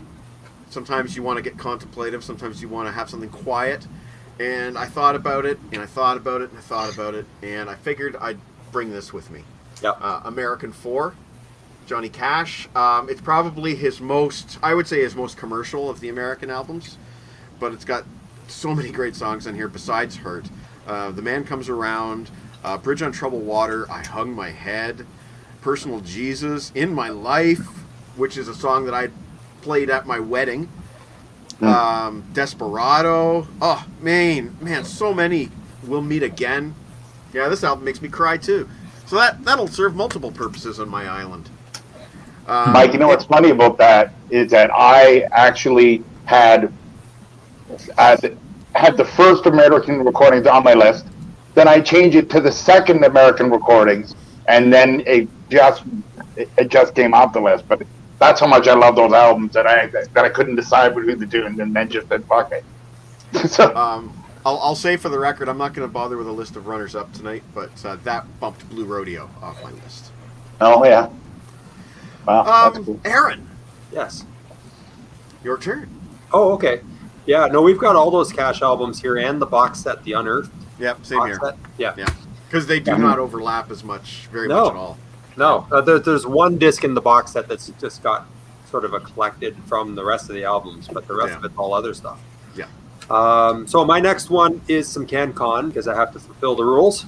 Yeah. And this, again, this is a band that's near and dear, and I would choose something different tomorrow, but off the top of my head, I went with this one. I We're can't gonna see do it. solo. Oh yeah. Oh, there we go. Tragically Hip, Day for Night. Now, this is, 94? Yep. And so it came right after Fully Completely, which is their huge album where everybody became a hit fan. Yeah. But this Fairly one, dark album. it is. That's why I chose it. It's because they didn't try to recreate Fully Completely. Not at all. That's good. They did what they wanted to do, and it was powerful. It is dark. There's a lot of really good songs on here. This one's also really cool. It's a 2 CD. I remember that. What was the second disc though? It's just some enhanced stuff. You put it in your Right. computer, and it has Right. some stuff. It's not extra songs. Incidentally, though, I think there is. Is there a 2 CD deluxe of that yet? No, that's Fully Completely. Yeah, I have that. Yeah. In fact, I have the box set of that. Nice. But thank you there, Kevin. But yeah, so that, like I said, that's the one that came to mind. If you ask me tomorrow, I might pick Road Apples or something else. But it was a mood thing, and that had to be on there. So. That's great. Yeah. Okay, Harrison, number 6 for you. This was an album that Holden actually forgot to put on his list, but I had him covered. Ah. And there will be times when I'm going to need my Oingo Boingo fix, and the best album for that is Boingo Alive. It's also the best album to start with if you're new to the band. It's got a crap ton. It's a double live. When I say live, it's live in studio, but it's got a crap ton of hits. But it also has a huge amount of rarities and even some unreleased tracks being debuted. And it's just a very well-rounded look at Boingo's career up until that point, and just really good. And horns too. With horns too. Yes. Excellent. Okay, Meat Man, you are up. Yes, and you mind if we take a quick break after Rob's next turn? Well, I was going to suggest after Rob's next turn we play a music video. Okay, cool. And we already had a request. Okay. We already had a request. So no. you're okay with the one that's going to get played? Oh yeah, absolutely. Okay. Funny. Then we're good to take a break. Good after work by the T-Bone. Okay, my number 6, and I gotta say that some people would think that maybe my list would be really heavy, and it's not. There really is only one heavy metal album on here when it comes down to heavy, and it's my number 6, and it's by a band called Megadeth, who has an album that's better than any album that has ever been done by Metallica. I will say that steadfastly, in my opinion. Sorry, I was it a is little- Rust. Yeah, it's okay. Holy. It's Rust in Peace from Megadeth. I love everything about it. A lot of people don't like his voice, and I understand that criticism. But when it comes down to Dave Mustaine unleashing solos and then trading off with Marty Friedman in these beautiful little leads, to me, that might be the greatest metal album of all time. So It's great. There's no question of that. It's Marty Friedman's I'm good. first. and he introduced a new kind of schooled approach. They had other schooled guitar players before, but I think it really showed. Not like that. Not like that. Yeah. Great pick, Eric. Love it. And just for the record, Chris Sarr says that he didn't request ODP, but hopping on a Bronze Leg did. And whether Bronze Leg is still watching or not, he's getting it. Over to you, Rob. Okay. Well, for those that have done these lists before, you might know that my college years were definitely shaped with different music. And to go along kind of with what Aaron did, I chose Fully Completely. Yes. Because that to me represents my college years, and I could have very easily, like you said, Aaron, chose Day for Night. Yeah. But it happened to be that Fully Completely was on the top of my mind, and I chose that one instead. That's a great one too. There's no knocking it. Oh no, There is no knocking it. No. Oh. And if you wanted to cheat, you could get the 2-disc edition with the live album, and then you get a whole bunch of hits too. If you wanted to cheat. There you go. That's not really cheating. Oh. Well, that is roughly the halfway point. So let's rock a video, take a break, and we will be right back after the hit. It's ODP! Hit lead single by T-Bone Erickson. It's a song called OD. Who's down with ODP? Uncle Meat. Yeah, you know me.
chorus from Aerosmith and opened up his. When the Jays can't get no hits and opened up his. When your socks they smell like this and opened up his. When you just don't give a shit and opened up his. I think you get the gist and opened up his. I love it. I love it. I love it. I love it. It's But not the most one of these- intellectual subject, but T-Bone is a masterful lyricist. He is, yes. Now, One I of just these wanna- days, T-Bone. One of these days, T-Bone. I just want to say for the record, though, there's another video that I've been spinning a lot lately that's been getting a lot of praise, which is Meat's. The name of the band is escaping me now, but it's Fairies Wear Boots. Heavy Cutting. Fairies Wear Boots. Great cover. I've played it like 3 times in the last few weeks.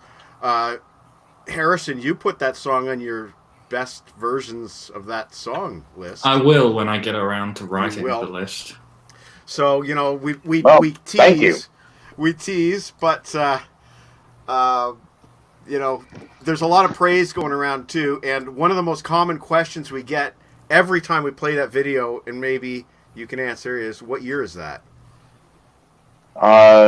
1992. 92. There you go. I've been telling people it was 91.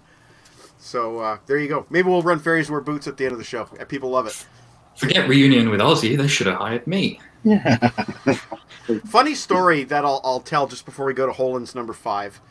I remember seeing Black Sabbath with Tom and I don't know who else, maybe Phil Desmond, at Lulu's in 95 with Tony Martin singing. And Tom ran into a girl there that I guess worked at one of the record stores, like Sunrise or one of those. And she told a story that one day a black guy came into the store and said, "I'm going to be the lead singer of Black Sabbath because I'm black." And it was one of those things that just struck her as funny and memorable, that this guy just kind of walked in and said, "I'm black, so I'm going to be the singer of Black Sabbath because they need a black guy, right?" And it's one of those things I always think of when I think of Black Sabbath, is that guy who's maybe he could have been the best singer they ever had. Who knows? Was he any good? Who knows, right? He could have been the best singer they ever had. But Like Lionel Richie singing for Black Sabbath, something like that. When we see Tom this summer, I will ask Tom if he remembers the story at all. Okay. Because I kind of want the details, if possible. All right. That's actually a talent you have, Meat. I'm just a goofball. And it is a talent that you have, you're singing. Okay, Well, so Holland. Again, thank you. I have not seen Brown Sabbath, but people keep telling me about them. Okay, so Holland's I heard number about that, man. 5. We are going to a genre that I don't believe we've seen yet tonight. Holland's number 5. Bob Marley, Rastaman Vibration. How can you be stranded on a desert island and not take reggae? This isn't his best album, but it's the most personal to me. It's the first one I listened to, and it immediately takes me back to the summer I got it. It was the day before the 4th of July. That would be July 3rd. And the boys and I had quite the night celebrating. Night Shift is one of my favorite deep cuts of his. Not anything deep about it, but fun. There you go, Good album. first reggae album. Yeah. Yeah, that's a good album. He's got the right idea. The live album Babylon by Bus is also excellent. Yes, Mm-hmm. you're right, yes. And I have Catch a Fire, the deluxe that Yes. you sold me. You keep bringing that up. Yep. Well, it's because I love it so much. Okay, so we are on to my number 5, and it's my first soundtrack, and I think only soundtrack. And it's made my list many times before. Many times. There you go. Yep. What I put here is that you're going to miss movies. You're going to miss cinema. And I wanted to bring something that if I put the music on, I could close my eyes and play the movie in my head. Believe we've established a rule early on in the game that there's no TVs on this island. Only digital music devices and solar power. The Empire Strikes Back has also brings me back to the brighter times of the past. Excuse me. That's my number 5, The Empire Strikes Back. Cool. That's a great suggestion, and we will think about that. Obscure. Go ahead, Aaron. Okay, well, this one could be a soundtrack to. It's more of a. Now the band says it isn't a concept album. I kind of think it is. I always think of this album. We were on the train. We were going from Montreal to Toronto, and when you're leaving the station in Montreal, you sort of course, you go past the backs of buildings and factories and things, right? Because the train goes through areas. You're not going through nice neighborhoods or anything with the train. And but you could see the city and the skyline is sort of in the background. And this was on the headphones as we went through, and this sort of stuck in my head as an image of the city as we left for that trip, and because we were living in Montreal at the time. And that is OK Computer. Mm-hmm. Great pick. That's such a great album. I think it is a concept album. Probably. Yeah. See, I struggle because I almost put the Bends on because that album scares the hell out of me every time I play it. But the OK Computer just sort of keeps bubbling back to the surface. So for today, that one. Great pick, Aaron. And I just want to say hi to Phil Desmond, fellow Sausage Fester and Empire Strikes Back fan. Great guy. Phil Desmond. Phil, were you at that Black Sabbath show that I just mentioned a few minutes ago? And Holland, to specify in my pick, I said the day before the 4th of July because 4th is Independence Day. It was for the benefit of the international readers. I know that. I was just poking fun. See, I added that bit when I said that would be July 3rd. I added that bit. Uh-oh. Okay, Eric Woods. In my opinion, it's the greatest piece of music by John Williams. Yeah, we've had this discussion as well. I disagree. Okay, well, that's a discussion for another day, and I would like to do that list show one day. But over to Aaron for your number 5. Harrison. Oh, yeah, Harrison. Sorry, Harrison for your number 5. Okay. Well, this is this artist's discography is massive, and this live album does its best to cover all eras and give you a little extra. So I have Alice Cooper, Raise the Dead, live from Wacken. And you've got a ton of Alice Cooper hits, a couple of deep cuts, some new stuff. I forgot which album he was touring for. But you also get a taste of things to come with some great covers from it's not from the Hollywood Vampires, but it was foreshadowing for the Hollywood Vampires. Was that with Hurricane Nita on guitar, or was that Orianthe?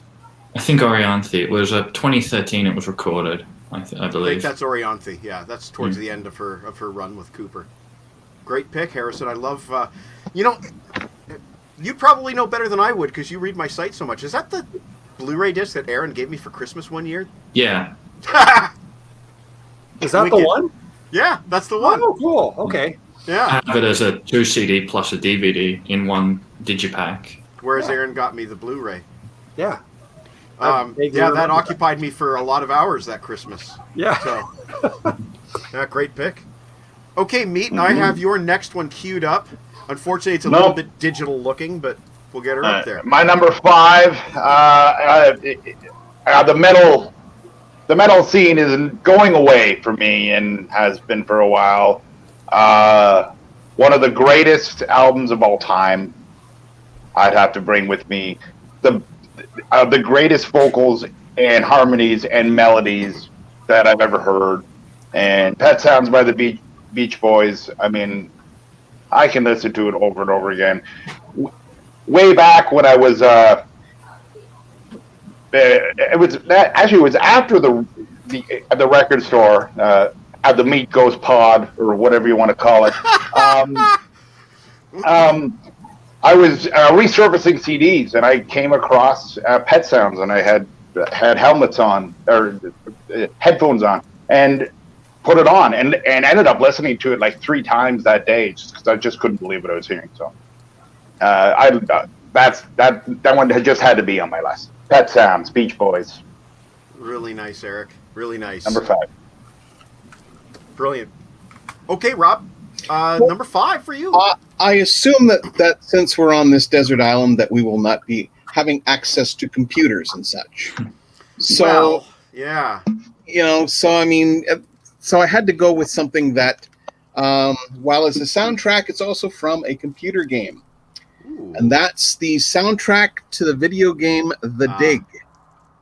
And this is some beautiful music for a 1995-96 game. Lucas And Arts. it's amazing. It's an amazing score to a really good game. And it always reminds me, and also it's a really good sleep aid, not because it's boring, but it's very calming. It's an amazingly calm score, and it's an amazingly brilliant score at the same time. Done by a guy named Michael Land. It's one of my favorites. Cool. I wish I'd thought of a sleeping aid as one of my things that I needed on the island. That's great, Rob. That's brilliant. Yeah. And that's made your list in the past. Yeah. Speaking of video game soundtracks, Rob, I saw a couple weeks ago you covered Rise of the Triad, the soundtrack. And I've been talking about horns a lot. And I'd say that Suck This, that track has some of the most epic application of horns I've ever heard in a song. I would agree. I think Rob was laughing at this comment. Well, no, I was actually laughing at the horn comment. Oh, okay, okay. Yes. I don't know about this. I don't know about that. I loved Sam and Max. That was them. Sam and Max. I loved those games. Brilliant. Okay, so that's the end of that round. Which brings us back to Mr. Holen with his number 4. And, damn, I think this album had an anniversary today or something. I know I heard something about this album in the news today. So here's Holen's number 4. Holen's number 4. The Velvet Underground and Nico. Self-titled. Since the inclusion of AC on my list inoculates me from accusations of being a hipster, I feel no trepidation about including this entry. A lot of classic records from the 60s I understand, but don't love. This one's an exception. I love this record. It took some growing time, but there were tunes I liked right away as well. Now I love every eccentric whacked out nook and cranny. Gotta have some Lou. Gotta have some Lou. Actual Dreyfus reviewed that one a couple days ago. That might have been where you saw it. That might have been it, Actual Dreyfus. Which is still, he's still not the actual Dreyfus. He keeps telling us that anyway. Yeah. So that's Holen's pick. That's a great frickin' pick. He's going really deep with a lot of really cool, important underground albums. I don't know. I don't know where I was going with this, Kevin. I just throw my comment aside. I don't know what the fuck I'm talking about. Over to you, Aaron. What's your number 4? It's you, Mike. Oh, it's me. Yes, Iron Maiden, Live After Death. Somebody mentioned that earlier. Harrison. It's a repeat. Harrison I wonder did. who. Now, I mistakenly grabbed the vinyl because I thought it would be better to show and tell, but Harrison's got the bonus tracks. So, I'm still happy with my pick, but Harrison's got 3 more songs than I do on his CD version, which are the B-sides to Running Free and Run to the Hills. But I still get the 4th side, which was recorded live at Hammersmith, whereas the rest of the album was recorded live at Long Beach. You can Bonus tell tracks were from Hammersmith as well. the bonus tracks were from Hammersmith as well. Interesting. So the way you can tell this, because I could see a couple of you guys kind of going like this. The reason you can tell this is when Dickinson says, "Scream for me, Long Beach," but on side 4 it changes to "Speak to me, Hammersmith." That's how you can tell. And there's Harrison with his copy. I just thought it mentioned where they were recorded on the CD. Maybe it's in the liner notes. My rationale for including this was that I thought I would need something classic metal, because my roots are classic metal, and that's an album I have a lot of fond memories of, so I went with Live After Death. There you go. Maybe anyone want to explain the Andy Velvet Warhol. Underground? Yeah, there you go. The album cover Yeah. was designed by Andy. I did hear Indeed. something about this on the radio today, because the guy in the radio said that Andy Warhol was paid $15,000 to do that album cover. which was a shit ton of money in 1971. It must be Wow. an anniversary today, because the guy on the radio was talking about that album cover today. Simon McGee at 107.5 Dave Rocks. So it must be an anniversary. Yeah, I agree. Hey. You know what? It's all George Lucas. The 2020 remastered version does not include Reach Out because that is from the Somewhere in Time era. And you can get that on the Somewhere in Time 2 CD reissue that came out in 95-96. There was also a reissue of the Wasted Years single. You can get it there as well. There you go. And there's some more info for you. The banana is a sticker that peels off and looks skinned on the album cover underneath. The kind of thing that the vinyl era delivered to us in terms Kind of of like the brilliance. Stones zipper. Which also had an anniversary like yesterday. Yeah. I keep seeing all this stuff on like my Twitter feed and on the radio. There's anyway, I've spoken enough. Let us go to Aaron with your number 4.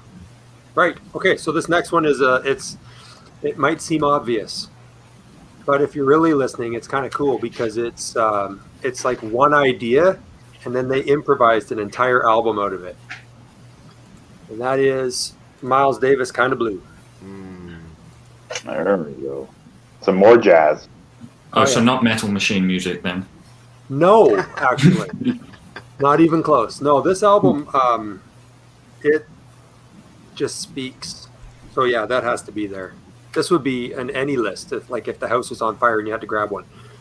You know, of course you could replace it. There's a zillion copies. Great album. But Brilliant pick. yeah, if you don't own Awesome. Kind of Blue, why? They probably give you a copy with every desert island. Maybe. It's funny. You know? Yeah. There. Okay. See, Very funny.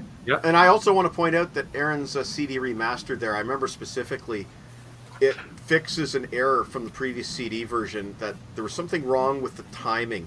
One of the sides of the album was mastered at the wrong speed, but it's been fixed on Aaron's remaster Miles there. never noticed. Miles might not. Miles probably didn't listen to CD.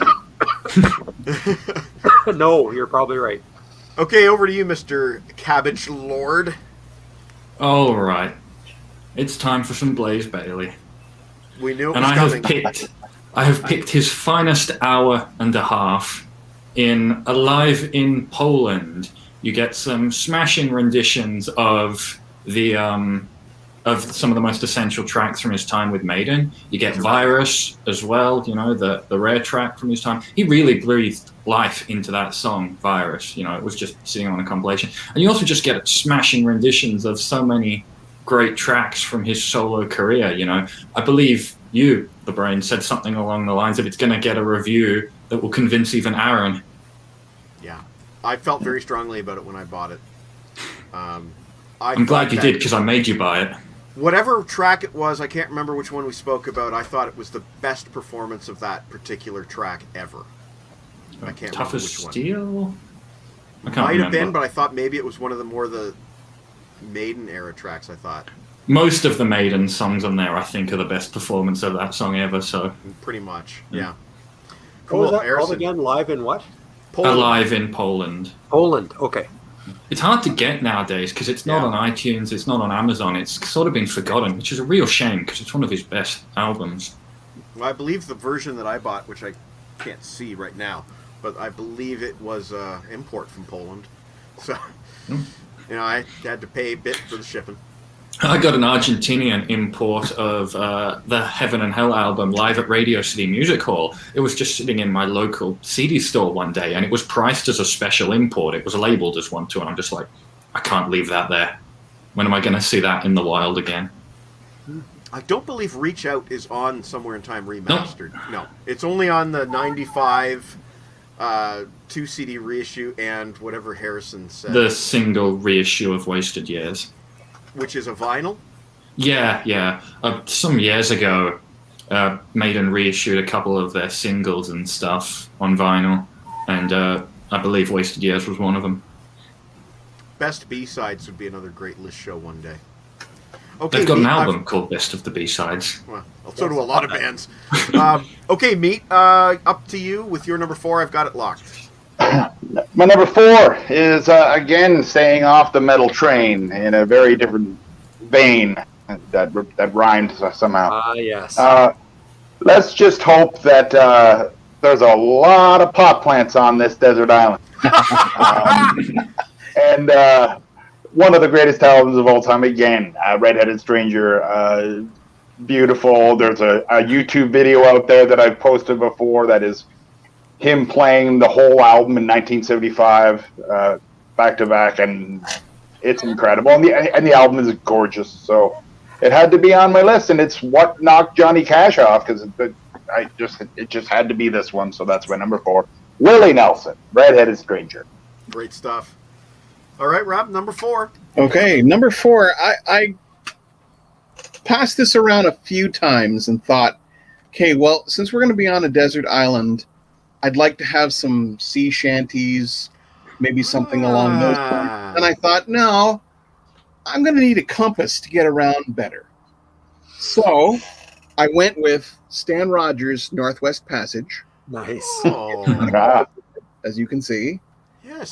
It's a fantastic album from somebody that I only discovered several years ago, and was sad to find out that he had passed away. His music is Long brilliant. before. Yeah. And it was Northwest Passage that got me on board with him, and it is a fantastic album. Even if you're not into folky kind of country, almost countrified music, yeah, this is I really enjoy this album, and it would be great on a desert island. Like I said, it's got a compass. So. Yeah, it's Was, practical. Was Barrett's Privateers on that one? No, that's on another one. That's I can't remember the name of the album, but no, Fogarty's Cove? Northwest Passage is on this one, and Okay, yeah. yeah, I think it's the better of the two. Anyway, Cool. Northwest Passage. Nice pick. Rob's got Thank the you. best CanCons Very tonight. cool. He's gone to Yeah. the East Coast. He's gone local. He's gone deep. So good stuff, Deep. Rob. So, so that brings us to our number 3 round, and we're back to Holland with a band I kind of regret I didn't include myself. Holland's number 3, Led Zeppelin, Physical Graffiti. More Zeppelin for my buck. I like basically everything on here, and disc 1 is my favorite Zeppelin platter. A no-brainer, really. Short and to the point. And Zeppelin's first appearance tonight. Wow. Yeah, it is. Interesting. I was thinking of my buddy Uncle Meat when I picked my number 3, but it still has a practical reason besides that. Scientific studies have shown that the kind of music that you listen to helps your brain your neurons create new connections. And like classical music, for example, more challenging music allows your brain to continue to grow. And you're sitting on an island with nothing to do. So I need me some smart guy rock. And this is one of the smartest smart guy rock albums that I've ever heard in my life. It is Liquid Tension Experiment, the first Liquid Tension Experiment. And their third album is coming out imminently, like in a matter of weeks. It's out. It's out. It's out already. LTE3 is out. This is the very first album, which is the one that I prefer. It is Tony Levin, who we'll say King Crimson just for the sake of putting one down, but he's also played with Gowan. John Petrucci from Dream Theater. Mike Portnoy from Dream Theater and everybody else. And Jordan Rudess before he was in Dream Theater. But at that time he was kind of known as a Dixie Dregs guy. Why have I never heard of this? Aaron, It's I incredible. shall point you in some directions. It's incredible. It's entirely instrumental. It's almost entirely improvised, I think. Very little pre-written. And half an hour of this album is dedicated to one track called 3 Minute Warning. And Actually, that's the improv. That's the improv. It's basically a 28-minute jam, and close to the end of the jam, like 2 minutes before the end of the jam, the tape runs out. They literally ran out of tape, and then they splice in a second tape that was recording like ambient, just like a single track, like just recording the room, but only on a single track, not to the multi-track desk. And that's all they had left, so they spliced that in to complete the track. All 28 minutes and 31 seconds of the ironically titled 3-minute warning. Wow. It's interesting because I just actually watched on Sea of Tranquility, Pete Pardo did a review of that album. I've heard a couple songs, and it's interesting what they did because the first album is 98. Second album is 99, and the third one comes out in 2021. So that's a big gap. That's a huge gap. Guys. And it's very interesting too. What supposedly the deluxe edition or whatever of the new disc is one disc is the album, and then disc 2 is like 4 or 5 songs. It totals like another album, like 50 minutes, and it's all improv. The whole disc. So that's going to be great. I'm sure there's going to be some great stuff. 100%. Yeah. So yeah, that's my numero 3, which brings us to Aaron. Yeah. No, sorry. I'm still just thinking about that lineup. Holy smokes. I'll send you. I might have reviewed it. I'll send you something. I've got a lot of follow up to do here. I've promised a lot of people I'd get in touch. Don't let me forget. Anybody, don't let me forget. Okay, Aaron, you go. I'll forget. So if you don't remember, we're screwed. We're okay. Screwed. Yeah. So my next one is a band that's near and dear to me, and to try to pick one, I mean, you could say they're interchangeable because they do kind of have a sound, but to me, you remember that Far Side cartoon where it was underwater and it was 2 outhouses for jellyfish, and it had 2 symbols of jellyfish on the doors, and it said only they know the difference. That's what I always think of, right? Because they were identical. That's kind of what I think of. But this album is one that speaks to me now. Its album title is a fun one. It got its name because if you put your tongue on the roof of your mouth and say the name Pete Townsend, you get B1000. Got it by voices. Yeah. This is classic era. Oh, wait. What am I doing? I don't know, man. Classic era Guided by Voices. 1990. I don't know, maybe 92 or so. I don't even know. 94. And it's got a lot of their, like if you have the greatest hits, it's called Human Amusements at Hourly Rates. If you have that, this has several of those songs on here already, just as an album. So I have to have some GBV with me when I go. James very kindly gave me this album on vinyl as well, and that's awesome. James, your partner in crime. Yes, my KMA brother. So yeah. Paul McLeod used to play an amazing version of a song called Teenage FBI. Oh yes, live. Yeah, and it's pretty amazing. That's from later. That's from when they were working with Rick Ocasek. Oh yeah. He was producing for them for a couple of records. There was Do the Collapse and one other one. I forget. Yeah, sort of cool. In the 90s somewhere. Yeah, later 90s. Cool. Wicked. Okay, Harrison, number 3. All right, this is a band that Meat mentioned very early on and hasn't appeared on the list yet, but it is, for legal reasons, Jeff Lynne's ELO, and it's Wembley or Bust. It's a live album recorded during the second reformation of the band, and it is responsible for getting me back into ELO because I really loved ELO, and then many years ago, and then I discovered metal, and it sort of fell by the wayside. And then on Good Friday, I'm not referring to the Easter Good Friday. Good Friday is November 17, 2017. There was Iron Maiden's Book of Souls live chapter, Sabbath, The End live, and Wembley or Bust, this one. They were all released on that day. They're all 3 great live albums. And this one has, of course, a very wide variety of songs spanning the ELO discography. As you've seen, I tend to pick things that give me a nice variety of discography. over the discography. You also get a Wilburys cover thrown in there. The classic Roll Over Beethoven cover. It's just great all around. Bit Neat. light on stuff from Time, which is my favorite, but other than that, it's great. Fantastic, Awesome. Dick Harrison. Love them. Okay, I've got That's Meat's next great. one all queued up, and it's a little Yeah. off the beaten track. My number 3 is the only soundtrack on my list of a Yes, it movie is. that is good but not great, but the soundtrack is great. I Because, don't agree I mean, at all. That's a great movie. It's okay. Starting with Meatloaf and Dio, and ending with Dave Grohl playing the devil, and everything in between. The album is chock full of amazingness from beginning to end. I just love it, and I could listen to that all the time. So, Tenacious D, The Pick of Destiny soundtrack is my number 3.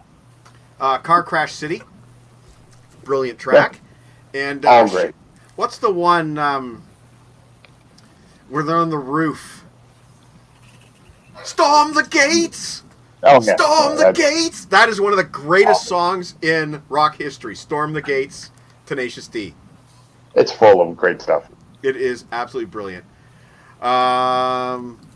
You defend Ford Fairlane, but poop on the pick. He didn't poop on it. He didn't poop on it.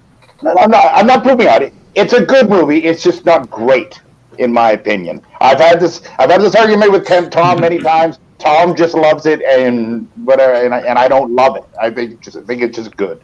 I want to talk about this with you offline another time, definitely. I just made another promise for another conversation that I have to have in the future. Okay, Rob, what is your number 3? Well, my number 3 is very island music sounding, but the music is actually from a 1992 film. One of my favorites. I watched it just recently. Hasn't lost a thing. That's the Medicine Man soundtrack by Jerry yes. Goldsmith. It's a good movie. Fantastic stuff. Good movie. Great score. Actually, one of my favorites of all time. That's a good one, Rob. Yeah. That's cool. And it took me years to realize that Dr. Melfi was his co-star in that movie. Who? A great one. Dr. Melfi from The Sopranos. Oh, yes. Yeah. I didn't even connect for many, many years afterwards. Yeah. Okay, so I guess we're on to number 2. We're in the top 2 with The Return of Holland. Holland's number 2. Merciful Fate, Don't Break the Oath. Going back to the escapism argument, here we have a perfect metal album featuring Harrison's favorite metal vocalist, King Diamond. All killer, no filler. Pop-Off backs me up on that one. Great vocal harmonies, unique melodies, and killer riffs. What more could you want? Fake Harrison. news. I love it. Fake Harrison. news. That's amazing. Fake news. I hate that. I hate his singing. I don't know. I love that album. According to Love it. testimony, Fake news. don't make me run the tape again, man. We have testimony on tape. That's a great an number awesome 2. album. I love it. Now, for my number 2, I'm only picking one. It just so happens that I have a double pack with this album in it, but I only intended to pick Oh, one. really? More hypocrisy. No, I'm only picking the one. Oh, yeah, well. Yeah, I'm almost Jar shortchanging myself. flies, eh? I'm shortchanging myself here because it's only an EP. But I figure there's going to be times where you're just depressed, and sometimes you need the music that goes with that. And this is an album that just depresses the shit out of me. So which one do you choose? Jar Flies. Okay. Jar flies. It's awesome. But Great yeah, album. like this is a double with Sap on the Yeah. second disc. But to me, they're two completely different things. Yes, they're both acoustic. Yes, they're both Alice in Chains. But they come from two completely different parts of their career. Sap came from the pre-Dirt era, whereas Jar of Flies is the pre-self-titled era, and they were in completely different headspaces and everything. They're not alike musically. Jar of Flies is the one that I connect with the most, so that's my number 2. And again, I shortchanged myself. It's only an EP, But when you're depressed, sometimes you just need something that cries with you. So over to you, Aaron. Nice pick. Thank And you. I would like to extend thanks again to Mr. Buried on Mars because he sent me his copy of SAP. I didn't have it. Nice. When I was going through the series and I got to Alice in Chains and I had Jar of Flies, but I didn't have SAP, and he said, "I got you," and then it showed up in the mail. So that was really nice. So thank you, sir. Yes. So my next one is an album that I use to test stereos. I take this album with me when well, this is back in the day when you could do that. I don't know if there are even places where you can go to do this anymore. Well, not right now. I might be showing I used to take this with me to stereo shops and stuff when I was looking for things to try it out because it was recorded and they didn't fix it was an upright bass and they didn't fix the sound of it. So you get the rattle, you get the buzz from the upright bass.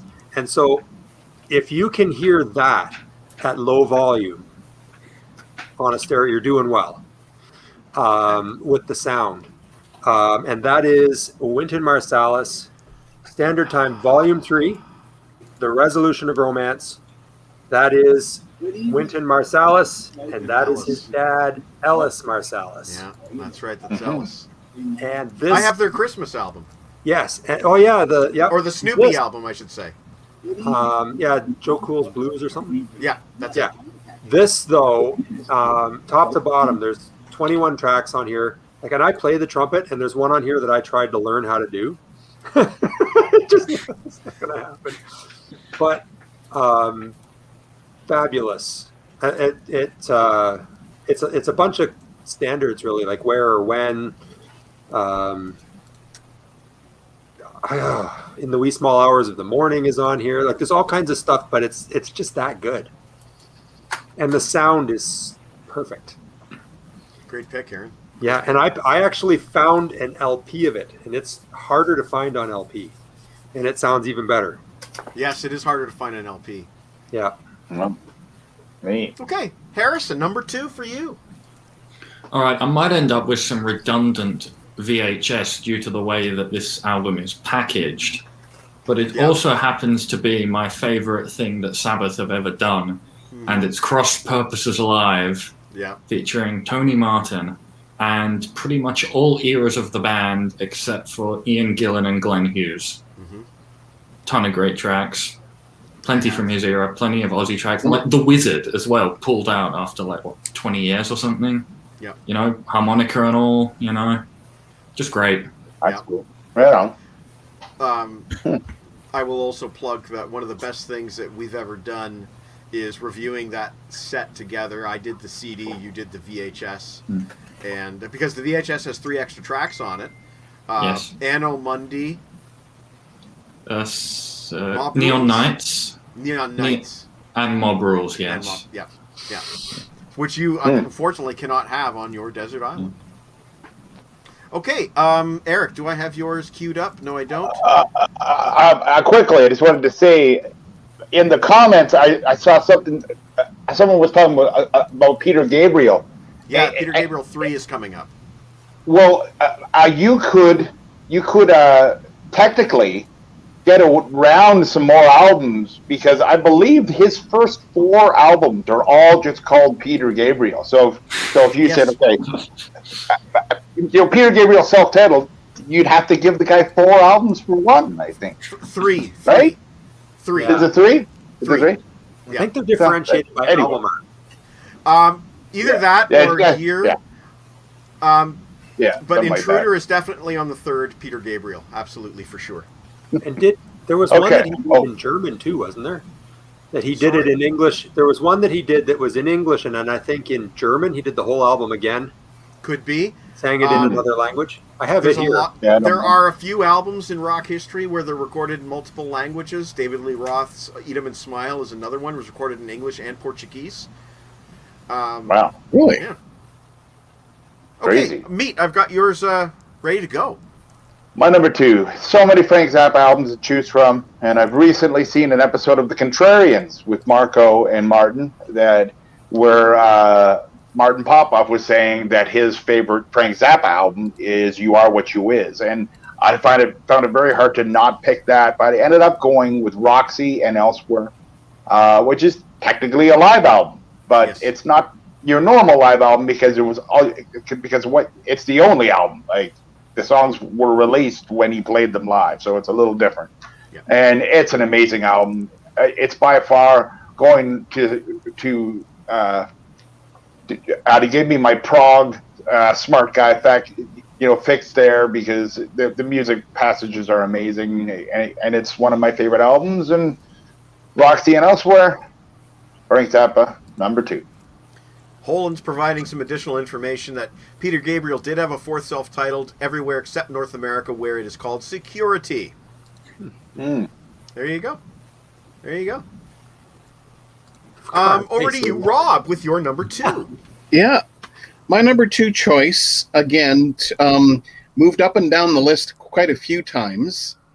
But I wanted to put it here because, and Mike, I think, hit the nail on the head earlier when he was mentioning the fact that you want something that if you're feeling blue or you're feeling depressed, the music's right there with you. So I went with Phil Collins' Face Value. Nice. Oh yeah. And what an album to from start to finish. I love this album. You know what's making me smile right now, Rob? What? The way you're holding it up, it looks like that's your face. How you doing, Phil? So I'm telling you in advance, Rob, when I do the post for this tomorrow, that's the picture I'm using, is you holding up Phil's head. That's great. That is just great. I love it. I love it. I love it.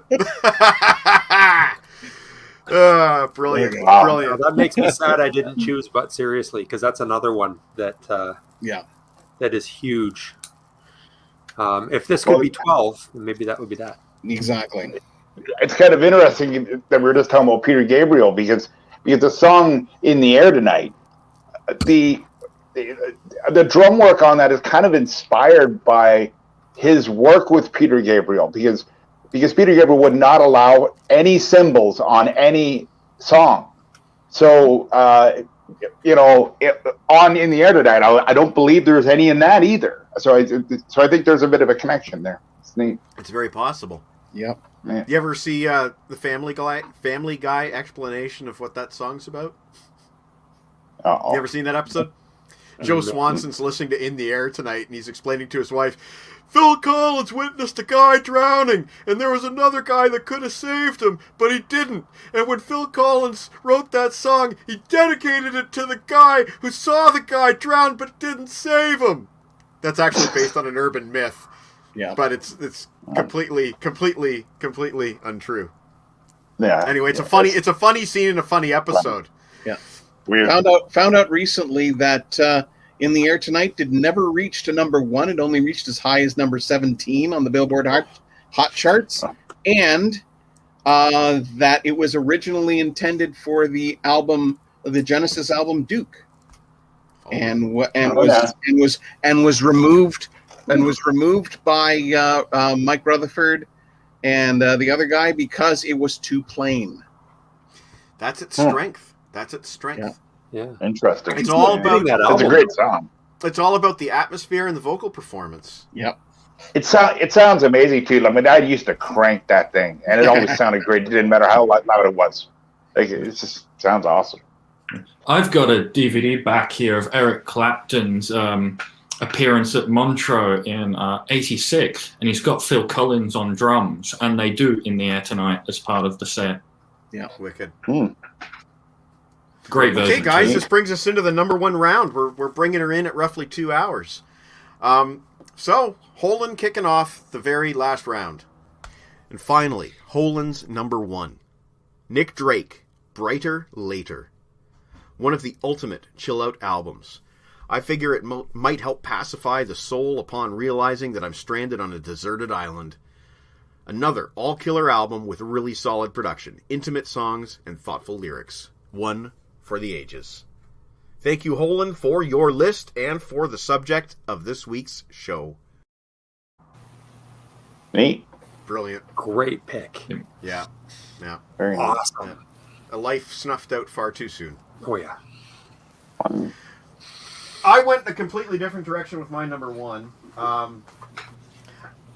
One of the things that makes me feel good is just fucking letting her loose and playing some air guitar while rocking it out in my room, you know, or in the back porch or wherever I happen to be. And you've witnessed this at many sausage fests. You've witnessed me get up out of my chair and just fucking do this.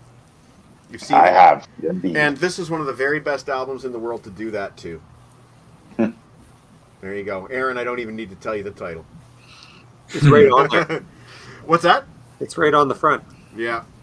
You know, I could have picked a lot of different Kiss albums that would have that same effect on me, but that one is consistently upbeat. I've talked before about how much I love Paul Stanley's solo album, and it does do this, but then again, it's also got a lot of like sappy ballady stuff.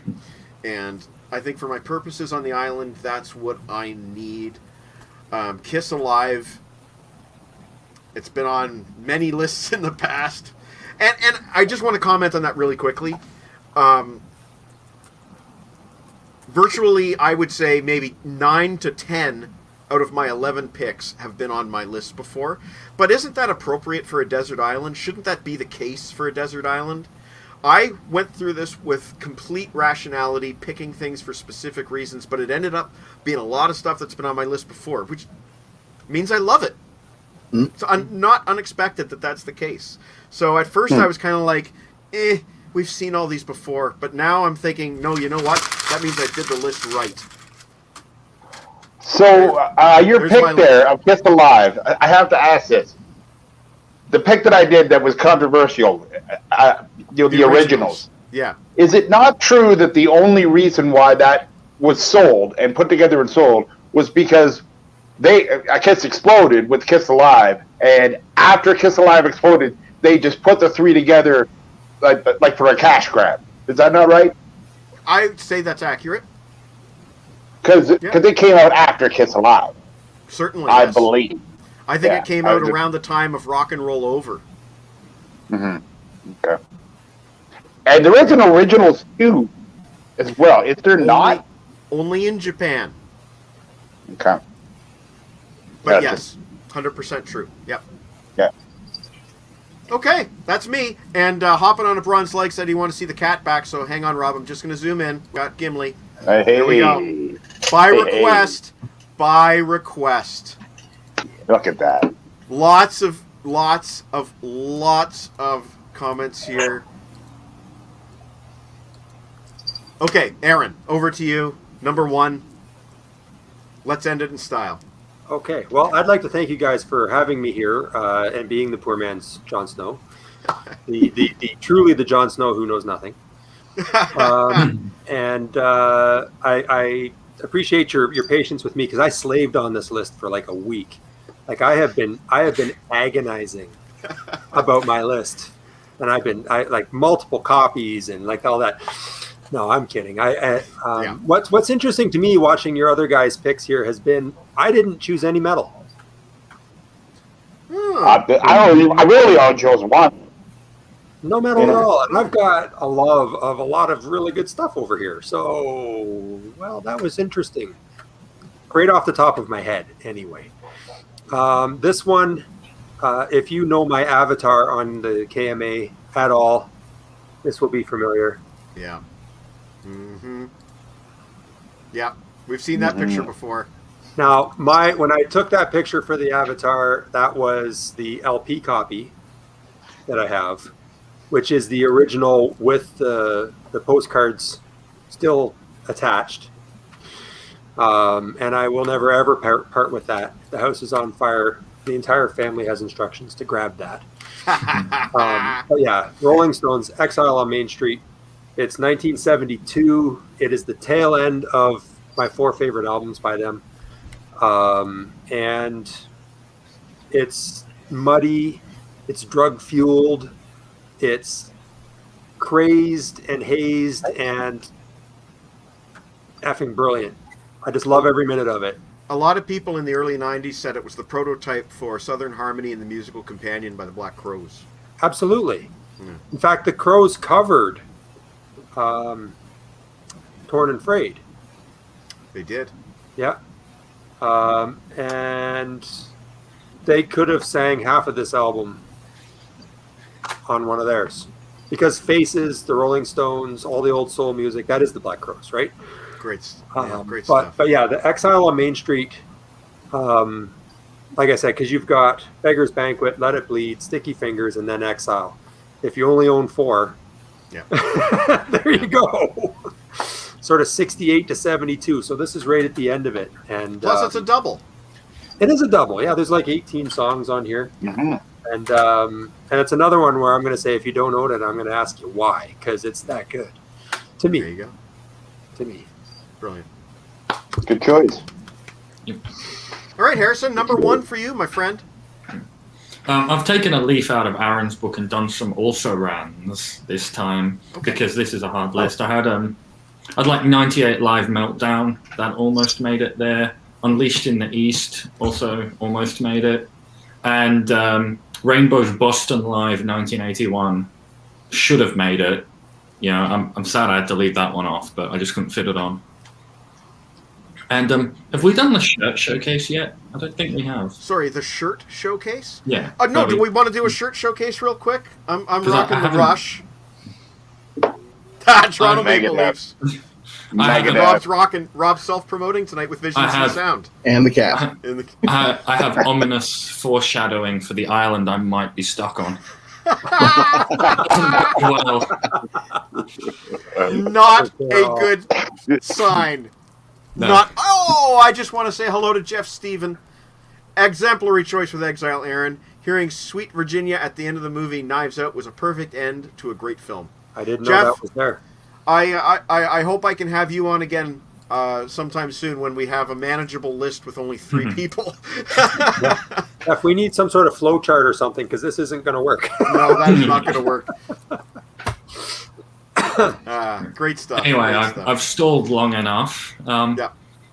The rest of my list, it's been carefully calculated. You know, how can I get the most bang for my buck? Include the most songs from across the widest variety of an artist's discography. But this number 1 here, this isn't a live album, but it's a double album, and it is quite possibly my favorite studio album of all time. I think it's musical perfection, every bit of it. And I'd just like to know if LeBrain can guess which one it is. I might have mentioned it No, before. Book of Soul. I to be honest with you, Harrison, after hosting a show for 2 hours straight, my brain is already kind of fried. Fair enough. I don't have a guess. I'm sorry, I don't. That's fine. Well, I am going to say the title, of course, as part of the show, so that doesn't matter. Iron Maiden, The Book of Souls. Oh, I just said that. Did you? I did. I just said Book of Souls. great. Play it Oh, back. I didn't hear, sorry. Yeah. Well, it is The Book of Souls. That's cool. Very That's special cool album. Too. Love it. Yes. And great tour. Yes. Yeah. We've been hearing that consistently. Mhm. Well, so Maiden's now had how many? 3 appearances tonight? 4? No, wait. 2 from me, 2 Hold from on. you, 1 from me. plus a half with Blaze. Yeah. 3.5. 3.5. Sure. All right, I got to get Meat's number 1 queued up. Okay, I'll give you the 5 that I chose as runners up. I had a list of about 40, so I had to choose the 5. 5 I would say would be John Prine's self-titled. I have a Mike Frazier made album, Garage Inc. by Metallica. It's on my list. A Southern Harmony and Musical Companion is on my list, which is funny. Which just came up in the Exile Main Street explanation. Speak of the Devil is an amazing live album to me. I love everything about it, so that was there. And Close to the Edge by Yes, because it's probably the greatest prog album of all time. So there. Meat, So- before you continue, I just want to ask you a quick question because you brought up Mike Fraser. How does it make you feel that guy knows you and is always asking where you are? I just think he's obsessed with meat. Obviously, you know, it just. He mentioned you by name last week. He said, "Where's Uncle Meat?" I don't know. You know, I don't have an answer for that other than he likes weird people. I don't know. I just think it's weird. pretty cool that, you know, aside from other things that might be on his mind, like where's Angus Young right now, he's also thinking where's Uncle Meat. Anyway, you go ahead with your number one, buddy. Well, Fraser's obviously a great guy. He seems like a total fucking great guy. But my number one, I had to do it. One of my favorite albums of all time. One of the greatest things I've ever heard. Mr. Jacob Moon got me into it a long time ago. And speaking of needing that emotion, crying, yelling, dancing, all of it, all in one. Misplaced Childhood by Marillion. If people here have not heard the album, I recommend at least hearing it once because it's a piece of work, both lyrically and sonically, and it had to be there. Number one. Some of the best lyrics that Fish has ever written. Indeed. I'm trying to think of some examples here, but one of my favorites that I've quoted many, many times. I just like it when they're talking about when he's going out during Wide Boys. Spray your pheromones on this perfume uniform. Yeah, it's full of it, the whole thing. Yeah, well, that's a concept album. It's a full-on concept album. It's also the first Marillion that I ever bought, and I believe it's Aaron's first Marillion as well. Yeah. Mm-hmm. Yeah, you're to blame for that, Mike. Praise for John Prine here, Eric. Yeah. Oh yeah, love that album. That's up there with the Cars for me is the best debut albums. Yeah. I have an LP of that, an old original. Nice. Oh yeah, awesome. Yeah. The first 3 or 4 of his actually. Cool. Yeah. Yeah. Okay, Rob, the pressure is on. You have to close the show. Well, I hope I'm not going to underwhelm. But this one again, originally was much higher on the list, but then the more I listened to it, the more I thought to myself, well, if I'm going to be on a desert island for the rest of my life, I definitely want this album. And the one I'm holding up is a 3-discer, but I do have 1 disc in case somebody calls me out on it. This is the Star Trek the Motion Picture soundtrack. The more I listen to it, hopefully we'll be allowed headphones on the island. This is a great album to listen to on headphones, and it is a gorgeous score from beginning to end. Yeah. If I might comment, that's not underwhelming. No, that's not underwhelming at all. If I might comment, I put that album, not that version, unfortunately, on my Amazon wish list one Christmas because I know my sister loves to buy me soundtracks, and she bought me the 2 CD edition. And just after I posted my review of the 2 CD edition, Rob says, there's a 3-disc version. And my mind was blown. And since that time, I can't remember if it was you who invited me or if it was Eric Woods or Jason Drury. But one of the 3 of you invited me to a soundtracks group on Facebook, and all these people are posting these 3-disc editions of tons of the Star Trek movies. So it's like, I got to buy the soundtrack to Wrath of Khan again. I got to buy the soundtrack to Search for Spock. All of them, basically. All of them, yeah. All of them. So, brilliant pick, Rob. Brilliant pick. I love that soundtrack. The opening overture is fantastic. Yep. It's fantastic. Just about got married to the Ilea theme on the score. Ended up going with an instrumental version. Hi, buddy. Come on up. An instrumental version of Walking in the Air, but that's a different story for another day. Well, Rob, I'm going to put you on solo layout again because we do have some cat fans. That's great. Let me say hi to your fans. Come on. Oh, okay. He's a little shy right now. Well, guys, I thank especially Aaron, but I thank you all for coming tonight. Aaron, because it was such short notice, I literally texted him about 90 minutes before showtime because unfortunately our good buddy Jon Snow couldn't make it tonight. But he will be back in 2 weeks. On May 7th, Jon Snow will be back when we interview Paul Lane from Danger. Cool. Before we go over, were there any duplicates tonight? Yes, Alive After Death appeared twice. Yep. Some artists appeared more than once, but I think that's the only duplicate album.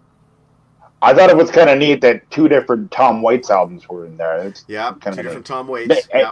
And lots of jazz. Yeah, there's a lot of jazz. Wow. Kiss. Yeah. 2 different Johnny Cash, I think.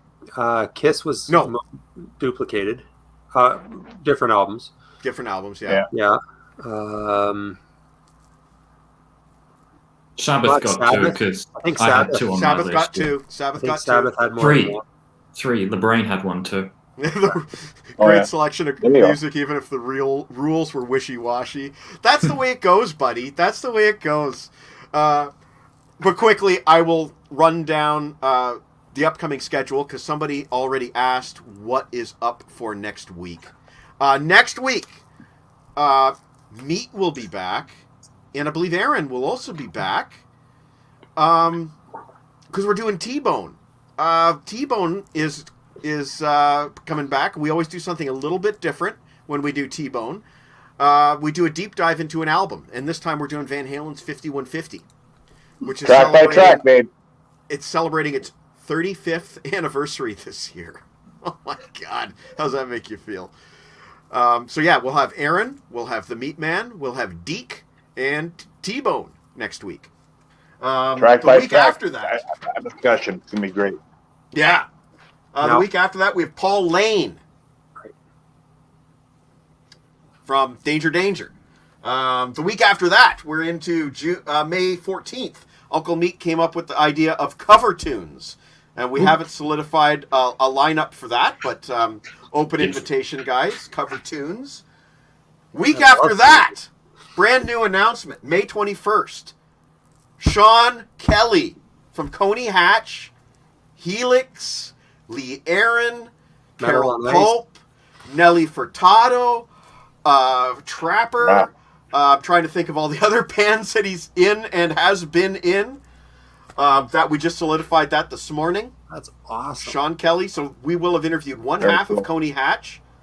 So Carl Dixon, you're next. The There you week go. after that, May 28th, Dave Lismy from the Four Fucking Horsemen. I will be joined by my first-time co-host, Mr. T. Rev, who the Meat Man remembers from back in the day. Oh, yeah. Indeed. First-time rookie. Yeah, that'd be great. to be Pressure's on, fresh. T. Rev. Pressure's on. Dave Ah, Lismy he'll from be great. He'll be He'll be great. He's smooth as fuck. Yeah. Then we have a couple TBA weeks that we haven't solidified yet, but on June 18th, with my co-host Super Deeks, we will be talking to Robert Lawson, who just wrote an excellent book on Cheap Trick. And I say excellent book on Cheap Trick. Oh, yes, Kevin's going to be on next week, too. Yes, that's true. I forgot. Sorry, Kevin. This Cheap Trick book, I say it's excellent because Deke just gave it a raving review. And he contacted the author to say, dude, nicely done. Robert Lawson came back to Deke and said, if you ever want to chat rock and roll, just give me a call. And Deke said, how about June 18th on my buddy's Friday night show? That's literally how it happened. The May schedule is solid AF. We all know what that means. Now let's quickly go around. Everybody catch us up with what you're doing. I'm going to start with Rob Daniels because I'm really excited about his show tonight on Visions and Sound. Yeah, tonight we bring a couple of guests, Eric Woods, if he's still with us, and Jason Drury. We're celebrating the 40th anniversary of Raiders of the Lost Ark, and it is. You want to feel old? Yeah, that film is 40 years old. I know. That's fucking crazy. I saw that in the theater. Yeah, Wow. At least twice, So maybe did I. 3 times. Yeah, multiple times. For sure. Get off my lawn. Rob, Yes. spoiler alert, are you going to be playing anything sort of rare or anything like that, or are you just playing strictly the soundtrack stuff? Strictly the soundtrack, Okay. just for now. Just curious, because I know there's different versions out there with bonus tracks, and you made Chris Sarr feel old. Brutal. may as well just go in reverse order. Uncle Meat, what do you got going on? Are you going to be? You got a new EP coming out? Yeah, I guess there is a new EP coming out with the Oktoberfest cheer, and we'll see how that goes. You know that I'm not a huge fan of that song, but I don't necessarily. Like I'm not really good to ask about my own material, so it is what it is, and then we're hoping Sausage Fest is going to happen. Who knows what is going to happen? And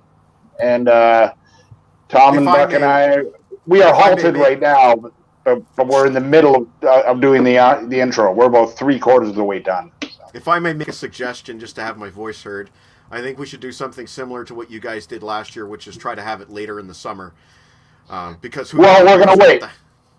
We're gonna wait and just see what we may have to take an advantage of a certain window that it's still possible. I don't know. Yeah.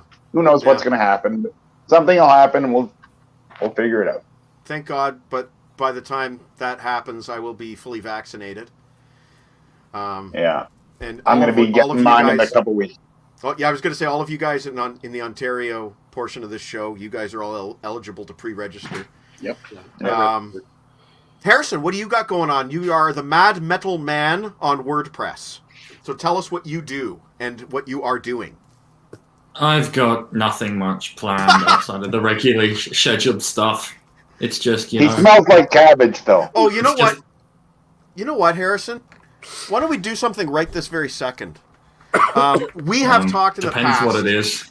No, you'll like this. We have talked in the past. You and I did our very first show at the very tail end of May last year, where we did the top Judas Priest albums, and we thought it would be kind of a fun opportunity to do a 1-year anniversary of that show and do the Priest albums again to see how our opinions have changed. We've been trying to schedule that, but I had to bump you off the schedule for Dave Lismy. So why don't we schedule you for June 4? Yeah, that'll be good. My Saturday mornings are the most open times in the world. I could go any week, basically.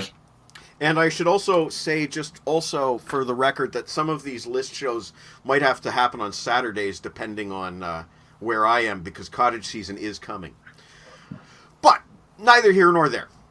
We are going to do the anniversary of the Priest show. And back then, we were doing it on Facebook Live. How primitive. And we could only have one. Sorry, yeah, how quaint. And we could only do it with 2 people. We couldn't do any more than 2. So would you like to have any co-hosts this year? Snow, definitely, because he's just got into them, if he's up for it. And I wouldn't mind actually, Holland was a paper list with me. Maybe if we have room. We could do a video list. We could have Jeff Steven as well, if it's just you, me, and Snow. Okay, well, let's put a pin in that. That might be a great idea. Great chance to bring Jeff Steven back. Do we need to vaccinate every year, though? It kind of sounds like it. Yeah, it kind of sounds like it. Which is kind of, to me, it's kind of controversial. But it is controversial, as this entire, as is just about everything in this entire pandemic is controversial. But, I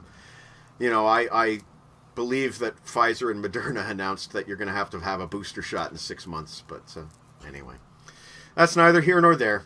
Aaron, you are working your way through the alphabet. Yes, and I'm getting tired of it. So you're working your way through the alphabet of bands? No, just my collection.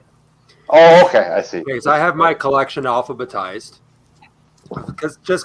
But I'm getting tired of it because I have so much. Honestly, I could probably be here in 2031 and still not done. That's my worry too. Album a day. That's my worry too, buddy. Like I'm buying them faster than I can review them. Well, I'm not even buying that much right now. I've got a couple pre-orders out there. I've got the Tom Petty Finding Wildflowers is coming, and the new Gojira album is coming. But like I've got so much music here that I'm actually a bit of a fool for starting this. I've made it to the Black Crows, so I'm in the BL. Oh my God, you're in a big trouble. This is what I mean. It's CDs, LPs, cassettes. It's everything I've got here, DVDs. It's all of it, and it's insane. And it seemed like a good idea at the time, but if it fizzles out, don't hate me. I might just burn out on it because there is so much music here. And that's something else that's interesting. I'm thinking of a post actually, because I've sort of written a couple of other posts recently. Anybody who's reading the blog, thank you for that. But see you later, Lana. Aloha. I have to, I've sort of circled this idea where I think I've been in the house for 13 months with the kids. I haven't gone out to work. I go out once a week for groceries. And a little bit of this is going on. But I think, too, being surrounded so often by what I have managed to drag home over all of these years, it's starting to feel like clutter. And it's overwhelming. It's really starting to get here. I know I'm preaching to the choir, Mike. I know. But so that's I've circled it a couple of times already because I've already done 2 major calls in the last couple of years. I got rid of like 1,700 things in the last 3 years. But it's so this going through everything by alphabet is wearing me down at the same time because it's making me even closer because I'm listening to everything. Yeah, right? It's really genuine to want to listen to everything I have here. Yeah, I know. I wouldn't own it if I didn't want to listen to it. It'd be gone. But it's so much, and so it's starting to wear a little bit. So we'll see. So if you're at the Black Crows right now, Yeah. What you should do is go until the word burnout and then stop. Well, I don't know that I have any albums with that on it. I've got R.L. Burnside. Yeah, you know what? Just stop there and say burnout falls at this point in the alphabet. Take a hint. As I say, if it fizzles out, don't hate me for that. I will accept the failure of it all because it is really daunting. I really like what I don't know if you guys are following Steve for the Deaf. Sometimes he's a blog. Yeah, he posts a song every day, and he writes really intelligently about that song and why he chose that song, what it means to him today, or what it's meant to him in his life, or whatever. And that to me feels really nice. Just like one song instead of an entire album. Because you'll notice, like, my post about this is like, hey, I really like this album. That's my entire blog since 2006 is, hey, I like this record. Well, you used to be known as the Wahoo guy. Right? Wahoo! Right? And so it's like I've been writing since 2006, and I've probably said 3 really salient things in that time. So, like, I mean, it's just so much. Yeah. So maybe I could pick a song from each one or something rather than trying to. I don't know. I'm just feeling overwhelmed having been stuck in the house so long. The weather is getting better. We did have snow the other day, but the weather's getting better. So we'll see. So I'm questioning. I'm sure you know this. I'd be surprised if you don't. How many CDs do you have? Well, that's another interesting question because we recently redid our. We had a 5-year renewal of our house insurance.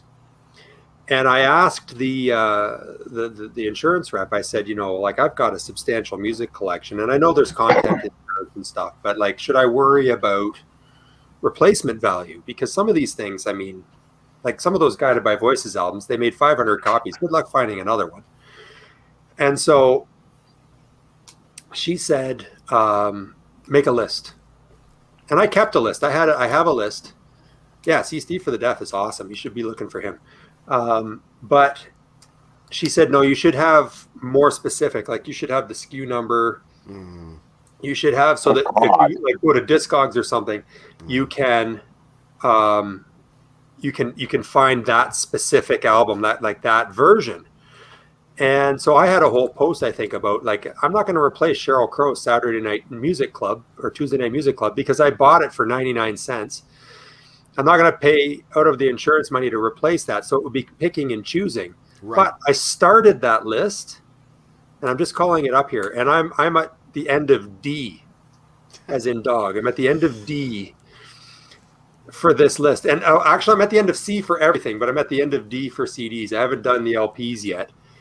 And I have it, it's in a spreadsheet, so I have it count, like each one has a 1, so it's counting how many of each I have. And here it's coming up now. This is another reason why it is so daunting, and why I am considering my life choices. It's just spinning here. I've got the little Apple spinning wheel, but it's like, okay, here we go. It is, okay, so I'm at the end. I have 900 CDs, 251 LPs, 25 7-inch, 18 cassettes, 2 Blu-rays, 28 DVDs, 1,057 count, and 1,224 total items. So that is at the end of C, basically. Oh, Gee, wow. Good. You see what I mean when I say it gets daunting and it Yeah. becomes like, what the hell, Yeah. Stop immediately. So No. I just want to quickly, really quickly, while Jeff Stephen is still here, Jeff, let's book it for what did we say, June 4th? Let's book it for the Judas Priest show. We'll do me and Harrison. We'll try to get Snow on. That's an even nice and easy 3 lists. Yeah. So Jeff, consider it booked. Just leave a comment to confirm. And hello to Sebastian Xavier Munier, the master of the poutine. The poutine. Oh, yeah. The poutine. Sebastard. The Sebastard. Okay, guys. Thank you so much for appearing tonight once again. Thank you, Aaron, once again for appearing at the last minute. Rob, thanks for taking so much of your time when you have to go into the studio in an hour and a half. Yep. And Gimli. and also Gimli. Yes. Thank you, Gimli. And thank you for some contact with grown-ups in the outside world. That's been very nice. Thank you. You're welcome. Our son just had his 12th birthday, so he's getting there. So just to follow up with everybody, Yeah. cover tunes. We'll chat. We'll see who wants to do it. I'll see Aaron next week. I'll see Meat next week. And Lana, we had a request for Lana to be on the show. Lana, I will talk. Well, she's not watching, but I'll talk to you at some point, Lana. And anybody else who I promised to follow up with, send me a message because I've already forgotten. I juggle a lot of balls in the air. And Harrison, you might have to remind me to ask John T. Snow. So Right. there we go. Good evening to all of you, and good morning to the rest of you. Good afternoon, good evening, and good night. Yes. Let's go out with a classic that people love here on the show, which is Heavy Cutting, Fairies Wear Boots. Rock and roll, boys. Good to Have see a you great guys. night. Cheers. Good night. See ya. See you later, guys.